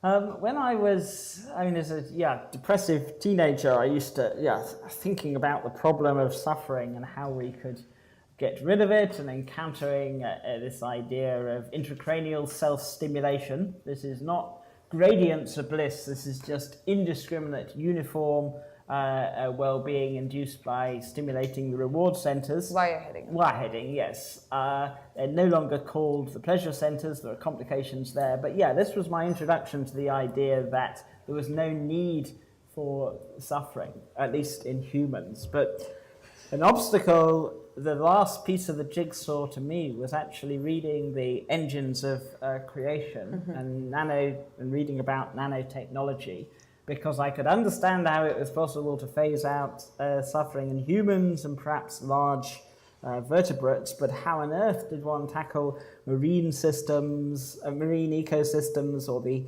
Amazonian rainforest and small creatures there? And yes, and I could see as a result of reading Eric Drexler how it would be possible to use molecular nanotechnology.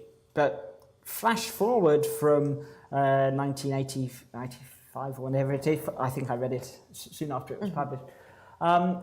Since then, there has been the advent of synthetic gene drives. Synthetic gene drives, this is the idea it's possible to cheat the normal laws of Mendelian inheritance. And synthetic gene drives are going to probably first to be used to eliminate vector-borne disease, but they could also be used, for example, to spread benign versions of SCN9A, this gene that regulates pain sensitivity, rapidly throughout the biosphere. So whereas intuitively, when I wrote the hedonistic imperative, I had this chronology. First, we were going to abolish suffering in humans, and then we were going to introduce in vitro meat, and then we were going to have a kind of welfare state for elephants, and only eventually we're going to tackle the really challenging issues, let's say deep marine ecosystems. In theory, at any rate, from a purely technical perspective, even now, one could use synthetic gene drives to spread benign versions of genes, first of all to create a low-pain biosphere, then a no-pain biosphere, though that's much more ambitious. So, as I said, though the core ethic of a hedonistic imperative, unfortunately, I still think is relevant today. The science has moved on, and stuff that was pretty much sci-fi, like in vitro meat, is now about to enter the mainstream. So, do we need in vitro meat? Isn't factory farming fine as long as the cows don't mind? Isn't that what you're saying? With humans or non-humans, if a sentient being enjoys a blissful life and then is instantaneously euthanized, is this ethically acceptable? Well, what if they just don't mind not being instantaneously euthanized? They don't have to, any sort of treatment could be fine if it just doesn't bother them. I mean, I would just ask the guy this question, like, okay, take the scenario you're talking about, put humans in that farm, like, would you be okay with it? Personally, for me, no. Like, I don't think we should be setting up that relationship. Like, even if, like, you have this human farm where the humans have, like, amazing lives and then you kill them instantly, Like, first of all, I'm not really sure it's your life to take, to be honest. But also, like, just setting up this relationship, this exploitative relationship, it just seems like such a it seems like such a seminar room undergraduate like answer, so a question to ask, because when you're in the real world, if you set up these relationships, then, like, even if you don't think that specific action is wrong, setting up that relationship of exploiter exploited is just bound to go wrong. Like how can you look at history in the present day and trust humans to responsibly do this shit? Like, if you are, you're clearly severely limited in your mental capacity, if you trust humans to responsibly do this stuff. So yeah, whatever. I think essentially we need, this sounds very unutilitarian, but I think we need taboos. For example, I mean, would child abuse be ethically acceptable if very young kids were genetically manipulated so that they enjoyed it? I mean, yes, it's okay as a thought experiment, but it's far better, I think, that there is a taboo against child. Yeah, I'm glad he brought this up, because he's basically just decked this kid, hasn't he, that asked this question. He's basically saying, like, yeah, it's all well and good you as an undergraduate bringing this up thinking you're all cool, but, we're in the real world, son. You've got to deal with the actual reality of, like, we're dealing with humans here. We've got to have taboos. We need to have certain rules that people abide by, because you just can't trust these people. Abuse, and likewise, though one can construct theoretical scenarios in which the cow that likes to be eaten and so on, factory farming is absolutely abominable. It causes immense suffering to sentient beings.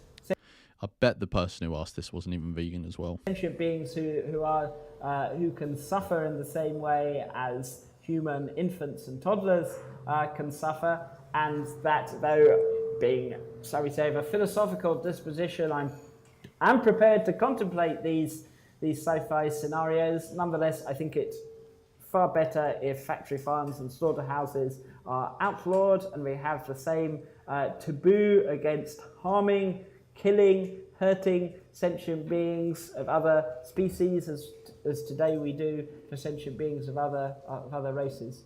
Yeah, I mean, it's a good rule utilitarian and like heuristic to not go astray there.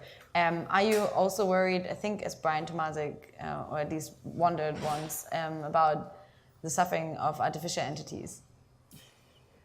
Actively worried, no. It depends. This issue of machine consciousness, although I take seriously the possibility that futuristic quantum computers could be subjects of experience, I personally don't think that classical digital computers or classically parallel so-called neural networks can ever be unified subjects of experience, because they cannot solve the phenomenal binding problem. And that even if you take seriously, and I very much do, the idea that consciousness could be absolutely fundamental to the world, either panpsychism or non-materialist physicalism, without binding, essentially you have a zombie, a micro-experiential zombie.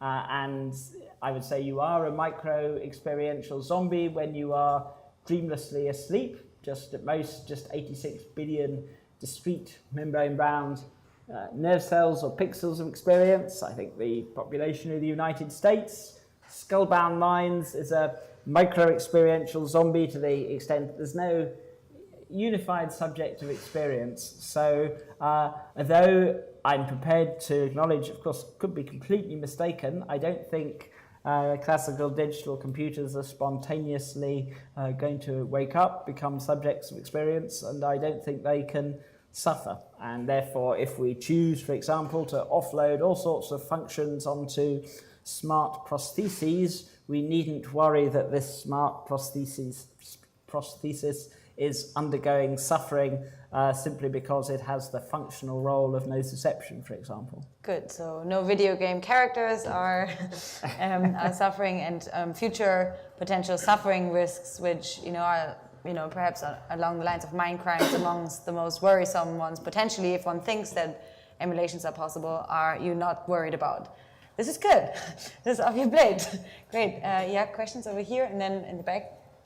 So along the lines of the factory farming question, it's kind of a different tangent here. Like, there's physical suffering, there's also emotional suffering, and oftentimes emotional suffering, in some cases, drives people to take action about the situation. Like, let's say you have a boss and you have person A who's getting mistreated. If anyone can't hear this, I will repeat it once she's finished. Their voice is not being heard. This happens all the time, and B who's doing really well. Well, in some cases, and some cases not, A will take action and solve the problem because they'll speak up about it. How do you think it's potentially possible that if we eliminate the sensation of suffering, that A will refuse or will not take action in the first place? So basically, it's a question about activism. So she's basically saying, well, the reason that people are driven to make the world a better place is because often we have negative experiences that we observe in others, and it creates a negative experience in ourselves, or we just experience something negative and we understand that then other people might feel that's, or we just don't want to feel it again. So we're then driven to create change in the world. And she's saying, if we remove this capacity for negative feelings, will it mean that people have less drive to actually make the world a better place? So I'm guessing what that would look like is that the world is getting better, and then we abolish suffering, and then it plateaus. When it could get even better, I guess is her worry. Yes, I mean, this is a worry, and if I'm coming across as a rather kind of shallow, one-dimensional kind of biotechnological determinist, I don't mean to do so. That something like righteous indignation has a functional role. But other things being equal, raising people's mood, it encourages people to be active citizens.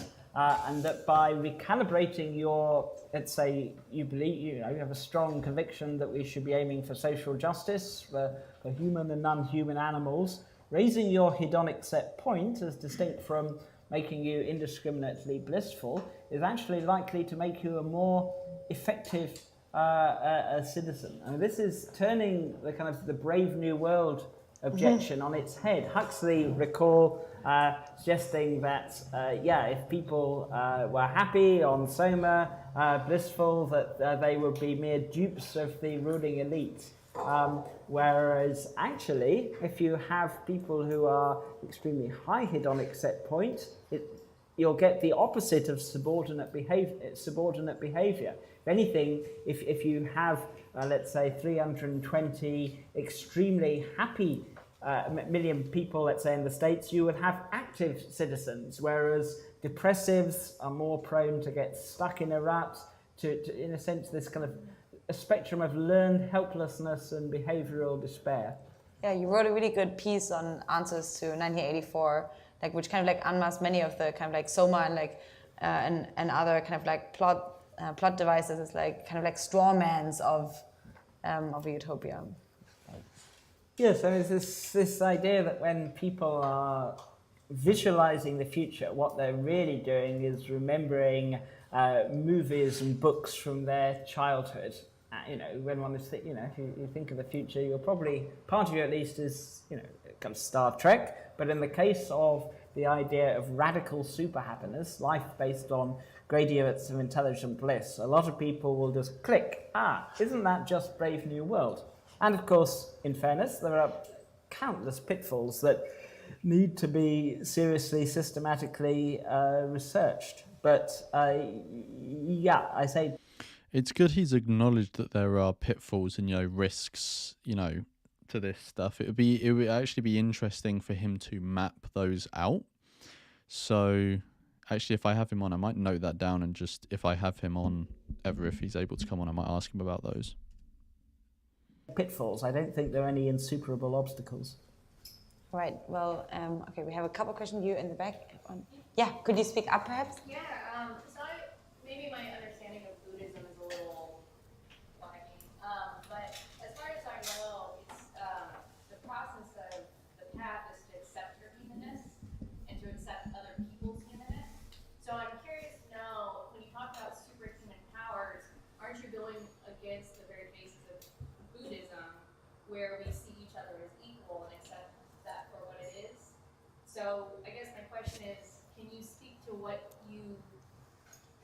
what it means to you to achieve superhuman bliss. Is that enlightenment? Is that nirvana? What in the realm is that? A lot of questions there. Superhuman bliss. Buddhism in a nutshell. There's no guarantee that it involves enlightenment. It could be, let's say, physical orgasmic bliss. If, on the other hand, it's intelligent, isn't it? You can, if you belong to a civilization with a hedonic range of plus 70 to plus 100, you can be pursuing your research, and it needn't involve giving up anything you value or appreciate, but nonetheless you are preserving this gradient.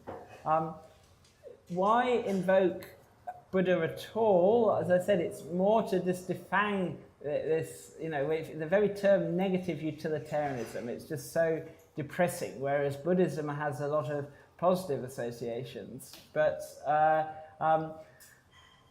said, in terms of acceptance, this is it, the Noble Eightfold Path. Something like Buddhism, as far as I can see, is not going to be able to dismantle the horrors of the food chain. Whereas if one is prepared to use genetic engineering, what we can, for example, phrase out predators and have cross-species immunocontraception. Likewise, the practice of Buddhism doesn't, unfortunately, recalibrate the hedonic treadmill. People have been meditating for thousands of years, and some people experience many positive benefits from meditation, but there are countless depressive, discontented, malaise-ridden Buddhists too. I could go on in this vein. I really respect Buddhists, because Buddhists, you don't need to explain to Buddhists why you think that the problem of suffering is ethically central. But nonetheless, I think the Dalai Lama, you once quoted him as saying, if it was possible to become free of negative emotions by riskless implementation of an electrode without impairing intelligence in the critical mind, I would be the first patient. Yes. That's an excellent quote, yes. Are you ever concerned that your theory and propagating your theory may cause suffering? Like, I could imagine that enlightening a few people that, and I quote, when they bear kids, they are designed to keep churning out even more suffering by creating malaise-ridden kids via the age-old genetic crapshoot. And I could imagine that, propagating this, enlightening some individuals of that may cause some trauma.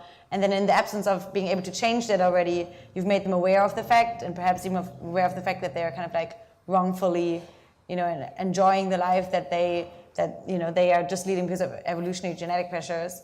So have you worried about that at all? For the most part, writers, they churn out words and it's kind of water off a duck's back. But yes, there has to be the worry that something one writes turns out to be significant, and significant not in a good way, but a bad way. And one only needs to look at the history of utopian thought to take this seriously. In practical terms, I suppose I've worried more about when I've written about drugs and psychopharmacology, because quite a common response when people hear about biotech and the idea that it is going to be possible and likely that there'll be a civilization of super intelligent bliss, to mentally switch off because they think it's not going to happen in my lifetime. That whereas Ray Kurzweil very shrewdly locates the singularity 2045, I think the more radical forms of paradise engineering I discuss are not going to happen this century. And so personally, I worry more about what I have written on psychopharmacology. In 1997, 98, I wrote The Good Drug Guide. Mm-hmm. And though clearly, which is much more practically oriented, and though I wouldn't write about drugs and psychopharmacology if I didn't think I was going to do more good than harm, nonetheless I'm uncomfortably aware that as a result of what I've written, someone has probably done something very stupid. But it's I do think that upon reading the Fable of the Dragon Tyrant, I was thinking a similar thing when Bostrom was calling out people on being deathists and on the acceptance of death being a psychological coping mechanism. But I guess only by calling it out, you actually change something. It's a little bit of a chicken and egg problem, only if people see that it's reachable, they actually are perhaps able to jump and accept that theory, but you do have to start somewhere, no? Yes, does one really want to pull apart people's rationalizations? No, until one is in a position to offer some solution. In the case of radical anti-aging research, yes, I think it should power ahead, but certainly in the case of older people, if one is honest, one really has to say, no, you're not going to make it. But cryonics. This is the cryonic. This is what I was coming to. That if we were to have opt-out cryonics and opt-in cryoeuthanasia, then I think we could largely defang death. But yes, it's given that many Americans, for example, don't yet have adequate guaranteed health care, or Obamacare, the idea of opt-out cryonics being made a service is somewhat far-fetched. I mean, well, I said revolutions do happen, but they are combined in your 3 supers. Perhaps you could say a few words about those 3. The 3 supers. Yes, it's just each of us, when we try to make sense of the world, we think of each other and other people's views in terms of little simplistic cartoons. Now, if someone asks, what is transhumanism? I could go off into a long, complicated, complex spiel, but... About Nick Bostrom being a comedian. Wow, that kind of stuff. Hey, Kushevo. I don't know if that's how you say your name, but... Or alternatively, one can compress it into this useful little mnemonic. For anyone watching, what do you guys think of what he's been saying so far? I recognize I haven't been sort of speaking a lot, is because it's quite information dense, this. And it's the first time I'm seeing it. So, like, I'm processing this all in my mind as he's saying it. I am writing down some questions I have so that hopefully if I can get him on, I can ask him these. But yeah, I'm finding it interesting. But yeah, just I've got, some questions that have cropped up that I want to ask him. But yeah, let me know in the chat what you guys have thought so far. What is transhumanism? Transhumanists believe in the 3 supers. 1 super, superintelligence, post-human superintelligence, and of course one can now go off into the different strands and conceptions of superintelligence. Super longevity, a kind of radical life extension combined with cryonics and in principle cryoeuthanasia, and my particular focus, super happiness, embracing both the abolitionist project and radical mood enrichment and amplification. And of course, in practice, the transhumanist movement has got multiple strands, and most transhumanists, rather than impartially caring about the 3 supers, will be particularly focused on one of them. But yeah, the transhumanist declaration, which at number 7 includes the commitment to the well-being of all sentients. It essentially enshrines what I hope unites us. Plenty of people would say, yes, we agree with the 3 supers, but we'd want to add a 4th super, which can vary. I mean, very good objection is, what about empathy? Now, if one believes in the idea of what I would call full spectrum superintelligence, this will include a superhuman capacity for empathy. But other conceptions of superintelligence resemble perhaps more a kind of super Asperger, so to speak. Well, I do think it's interesting that some individuals focus on superintelligence, that is their main focus, and that doesn't overlap all too much with the transhumanist focus on like a long life and human enhancement.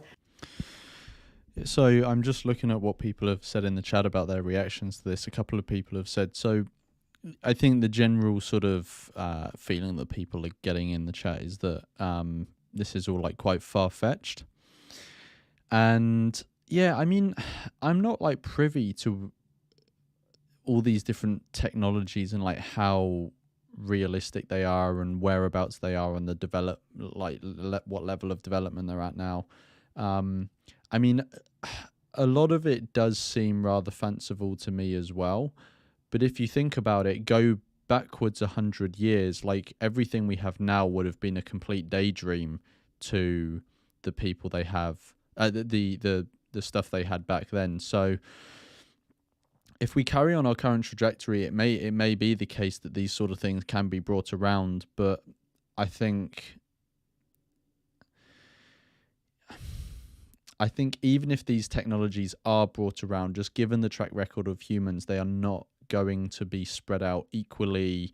It would probably cause division in society. There may be uprisings and stuff, because when it's first sort of, I can definitely see that when these technologies first come around, there may be sort of a privileged group of humans that use them and maybe keep them for themselves, or they are the first to receive them, and this creates bitterness in society, and then people sort of rise up and try and take them over, and it destroys the whole thing or whatever. I don't know, I feel like whilst there may be merit to what he is saying, or some of what he is saying, I feel like there's not enough focus on the potential pitfalls, because obviously you need to know what you're aiming towards. You need to work towards that, but you also need to be aware of the barriers that will or might be in your way. Yeah, and thank you, Quijibru, as well. I don't know if that's how you say your name, but thank you. And has anyone else said anything? Gio said, I just don't think we have the wisdom to navigate all of the unforeseen consequences of an exponential technology. Look at all the mental health issues from social media, which nobody predicted. True. So unintended consequences, or unknown unknowns. I feel you. I get what you mean.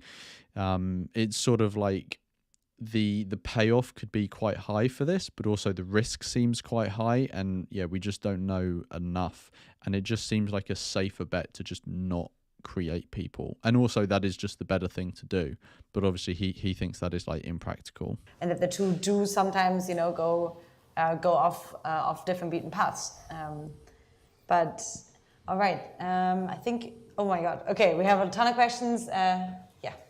So this super duper future that we have, what is the role of government? Super government. So the person asked, just in case you didn't hear, he said, in this super duper future that we may have, what is the role of government? Yes, everyone could stick a super in front of it. If one thinks, why was the League of Nations set up? It was in the aftermath of the catastrophic war. Why was the United Nations set up? It was, in the closing months of the Second World War. Are we going to have an overarching, democratically accountable, one trusts, world government in the aftermath of some cataclysmic war this century, or are we going to have the foresight to set up something like a world government this century in peaceful circumstances? I personally would favour the latter. The needs, just as nation states were built when there's a convention arose that the nation had monopoly on the use of force and the rule of law. I would envisage something like this for certain forms of political decision making, and that certain decisions can only be made on a global level. But of course, there are countless pitfalls here. But I would imagine in future there will be something like a democratically strengthened United Nations for certain forms of political decision making. Could you elaborate on your concept of mind melds? Oh, right. Yes. Yes. Now,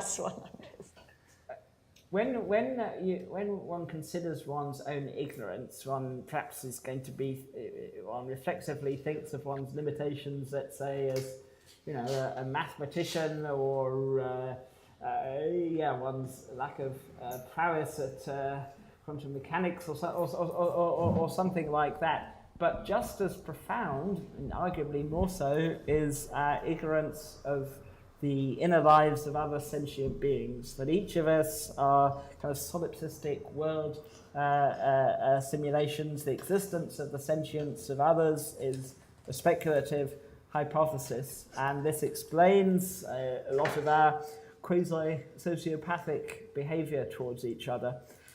There's one exception to this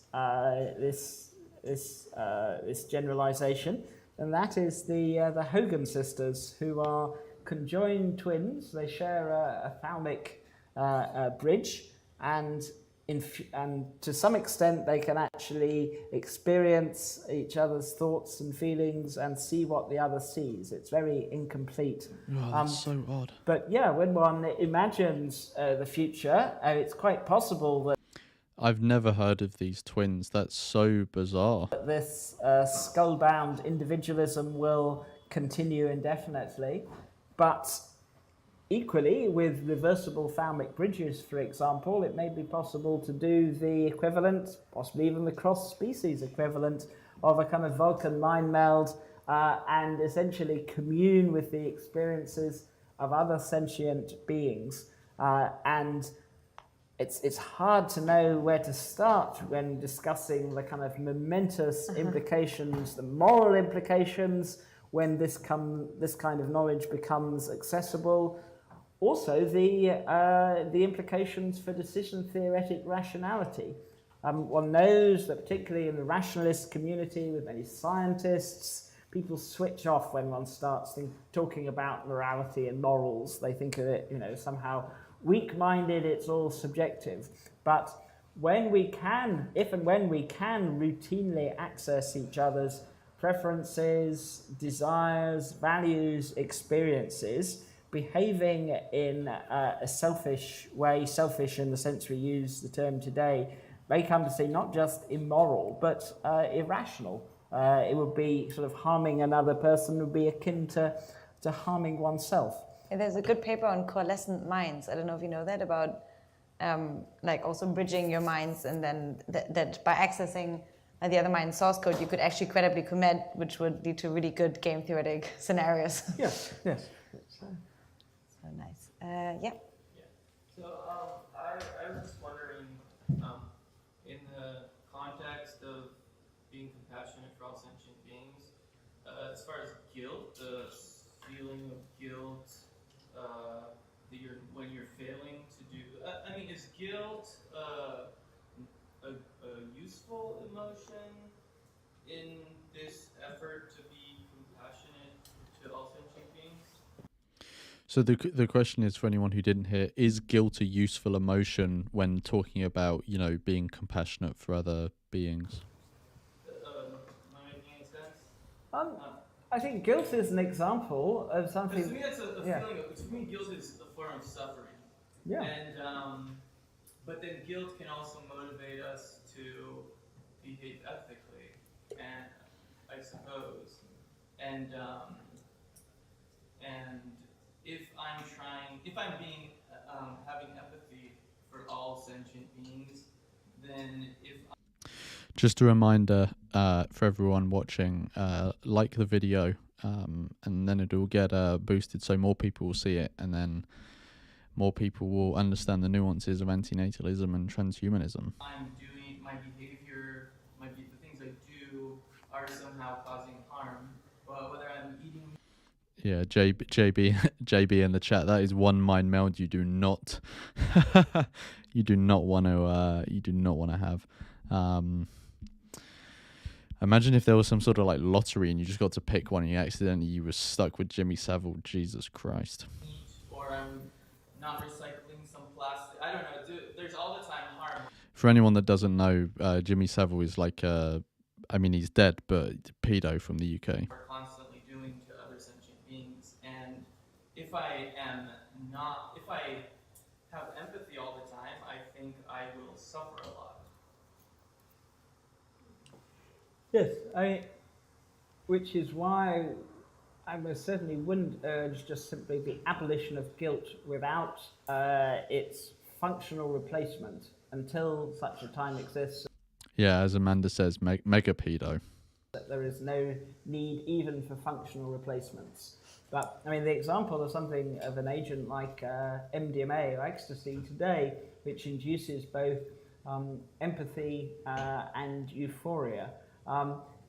Yeah, I mean, some people do worry that essentially becoming happier and happier and happier will make us more egotistical, and I suppose if one looks at the experience of guilt today, the kinds of the reasons people feel guilty are often extremely maladaptive and inappropriate.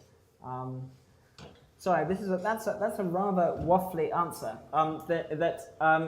In future one will be able to offload the function of guilt onto smart prostheses, or alternatively, one can, by recalibrating the hedonic treadmill, let's say one says something that diminishes the extreme well-being of one's friend or partner. From 100 to 90. Yeah, exactly. So one can speak of the functional analogues of guilt without the nasty raw feels. But in the meantime, is it a healthy approach to, personally, I feel guilt a lot if I'm harming anything. To me, that's a form of anxiety that I experience in my life. And sometimes I wish I was less caring, in a sense, just because I would probably suffer less. So... Yeah, I mean, essentially, sadly, I think it is necessarily instrumentally, in some cases, actively to create guilt where it doesn't exist in people. I mean, the most obvious, striking, tragic example is eating meat. And though I think we are starting to see a revolution, nonetheless, one has got to make a lot of people start to feel guilty. Otherwise, factory farms and slaughterhouses aren't going to get shut. I mean, the proviso there, I suppose, is in vitro meat, that in theory it will be possible via in vitro meat to enable people to make the transition. It's again a similar argument to...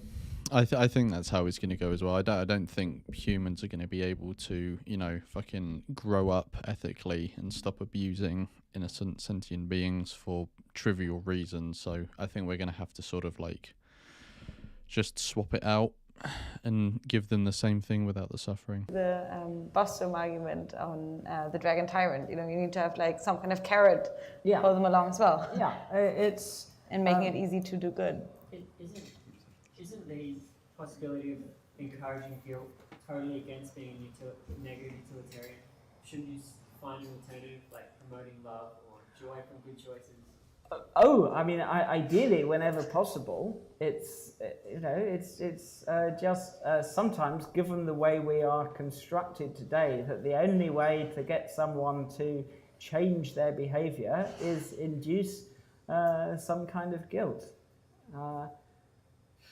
I mean, there's also risk.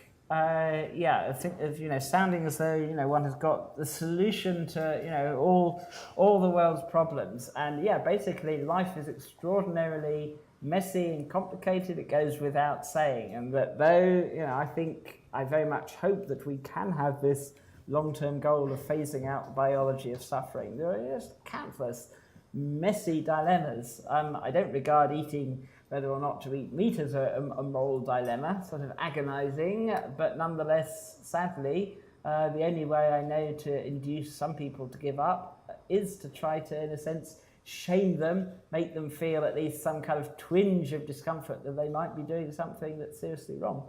Do you think that the view on non-materialist physicalism or panpsychism could be used to achieve such a thing?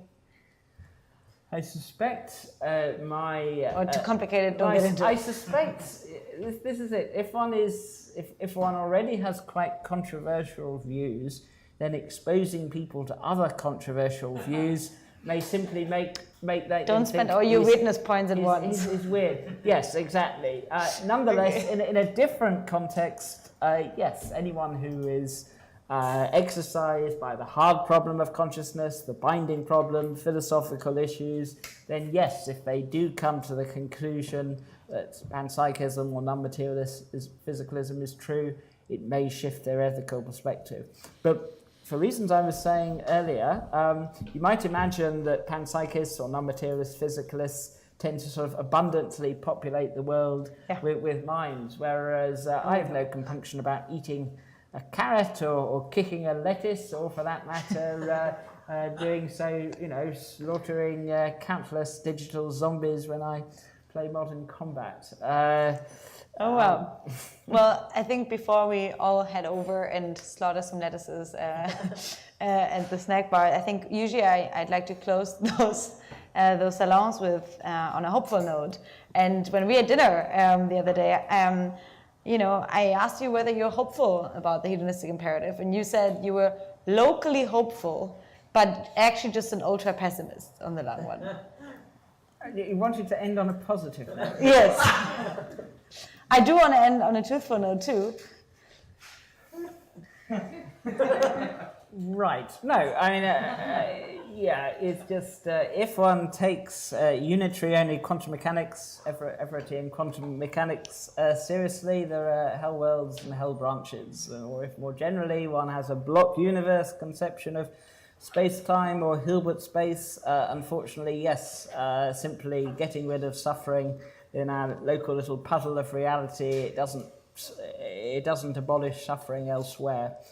But on a more positive note, I cheer myself up with the thought that so many extremely intelligent people are completely wrong, and so I just have to hope that my own conception of reality and the foundations of quantum mechanics is mistaken.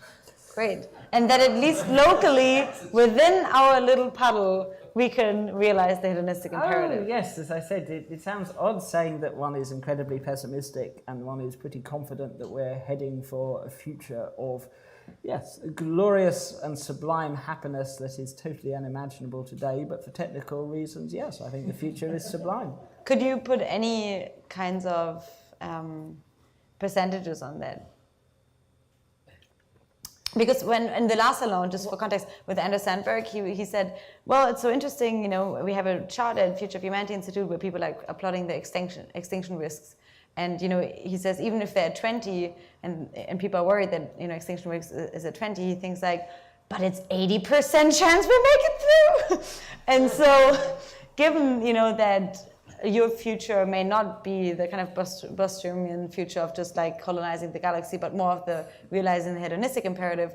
I was still wondering, what your chances are, what chances you'd think that we may realize this. Perhaps just on a factual issue, I think it quite likely that we will colonize the galaxy in our local cluster, but I would trust though that the beings that do so, whether they're printed out or our biological descendants, will be blissfully happy. How likely? Vacant ecological niches tend to get filled, but there are extraordinarily difficult technical challenges getting even to local solar systems. You want me to end on a positive note? Sure. I would press the button, but there is no button to press to sterilize the Earth. And end on that red button note. However, there is a much more complicated set of genetic buttons that will allow us to mitigate, minimize, and eventually abolish suffering, and not merely do that, but create life that is more sublimely wonderful than Christian heaven or anything that most orthodox futurists believe is even physically possible. All right. Well, thank you. Let's go. Right. So that was that. So one interesting bit at the end he was talking about was he was talking about, or was he talking about it? I can't remember who was talking about it, but they were talking about, you know, if we colonize different planets. And to me, that's a really scary thought because, you know, I think like sentience itself was a Pandora's box that has been opened that, you know, I I'm not sure it can ever be closed, to be honest. But at least as far as we're aware, it's contained onto Earth, right? Well, I mean, I guess there are people in satellites, but you get what I mean. But it's a scary thought that we can then take it to other planets and we can like populate other planets potentially to the same extent that this one is populated and just create more like of a meat grinder, basically. I mean, I think so. I think someone said at the very start of the chat that this is one of the things that antinatalists should really focus on trying to prevent.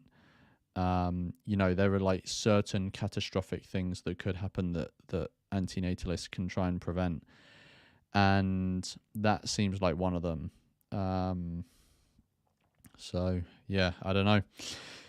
It's a worrying one, but yeah, my general thoughts on that. I mean, I've got a few questions I've written down which I'd like to ask him. I found it interesting, but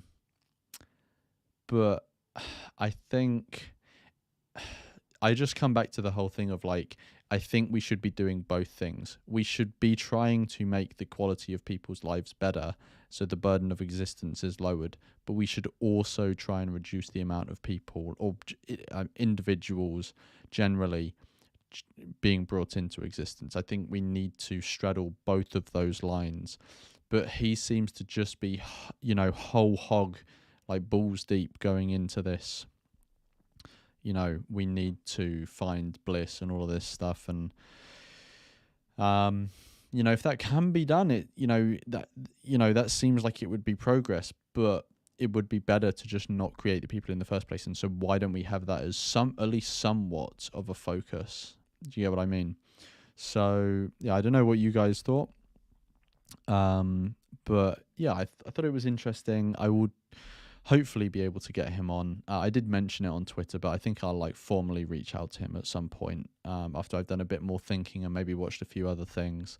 But yeah, I hope you guys enjoyed that. I think when the live stream finishes, the comments will open up. So definitely like comment below and give your sort of overview and your thoughts on everything now that you've watched it all. So that people can then have discussions and bounce ideas off each other and, you know, like say what you think about transhumanism and how it fits with antinatalism, and should we go all on one, or should we have a balance of the two, or whatever. I'd be interested in hearing people's thoughts. But that was it for today, watching David Pearce. I enjoyed it. I thought it was interesting. I want to continue that conversation and you know, hopefully with him. But yeah, I thought that was interesting. What's coming up is on Sunday should be the Antinatalism in the UK episode coming out. If you the Patreon is linked in the description. If you join that, you get access to an exclusive Discord where you get early access, but you will also get in the Discord. I post in the Discord and ask the supporters in there. It's like a little exclusive community, which is quite like small and intimate at the moment. I put posts in there asking them for their questions. So if you become a member of the Patreon, you can then get access to that and be able to actually submit questions that, you know, then may be asked in the episodes and stuff. And there's a bunch of other bonuses as well. You know, we have like monthly meetups and like monthly hangouts. Cool. I think that is basically it. one thing I will do is shout out Hunky Cunto. So Amanda's been in the chat throughout the whole stream. So Amanda and Matti Hairi have just released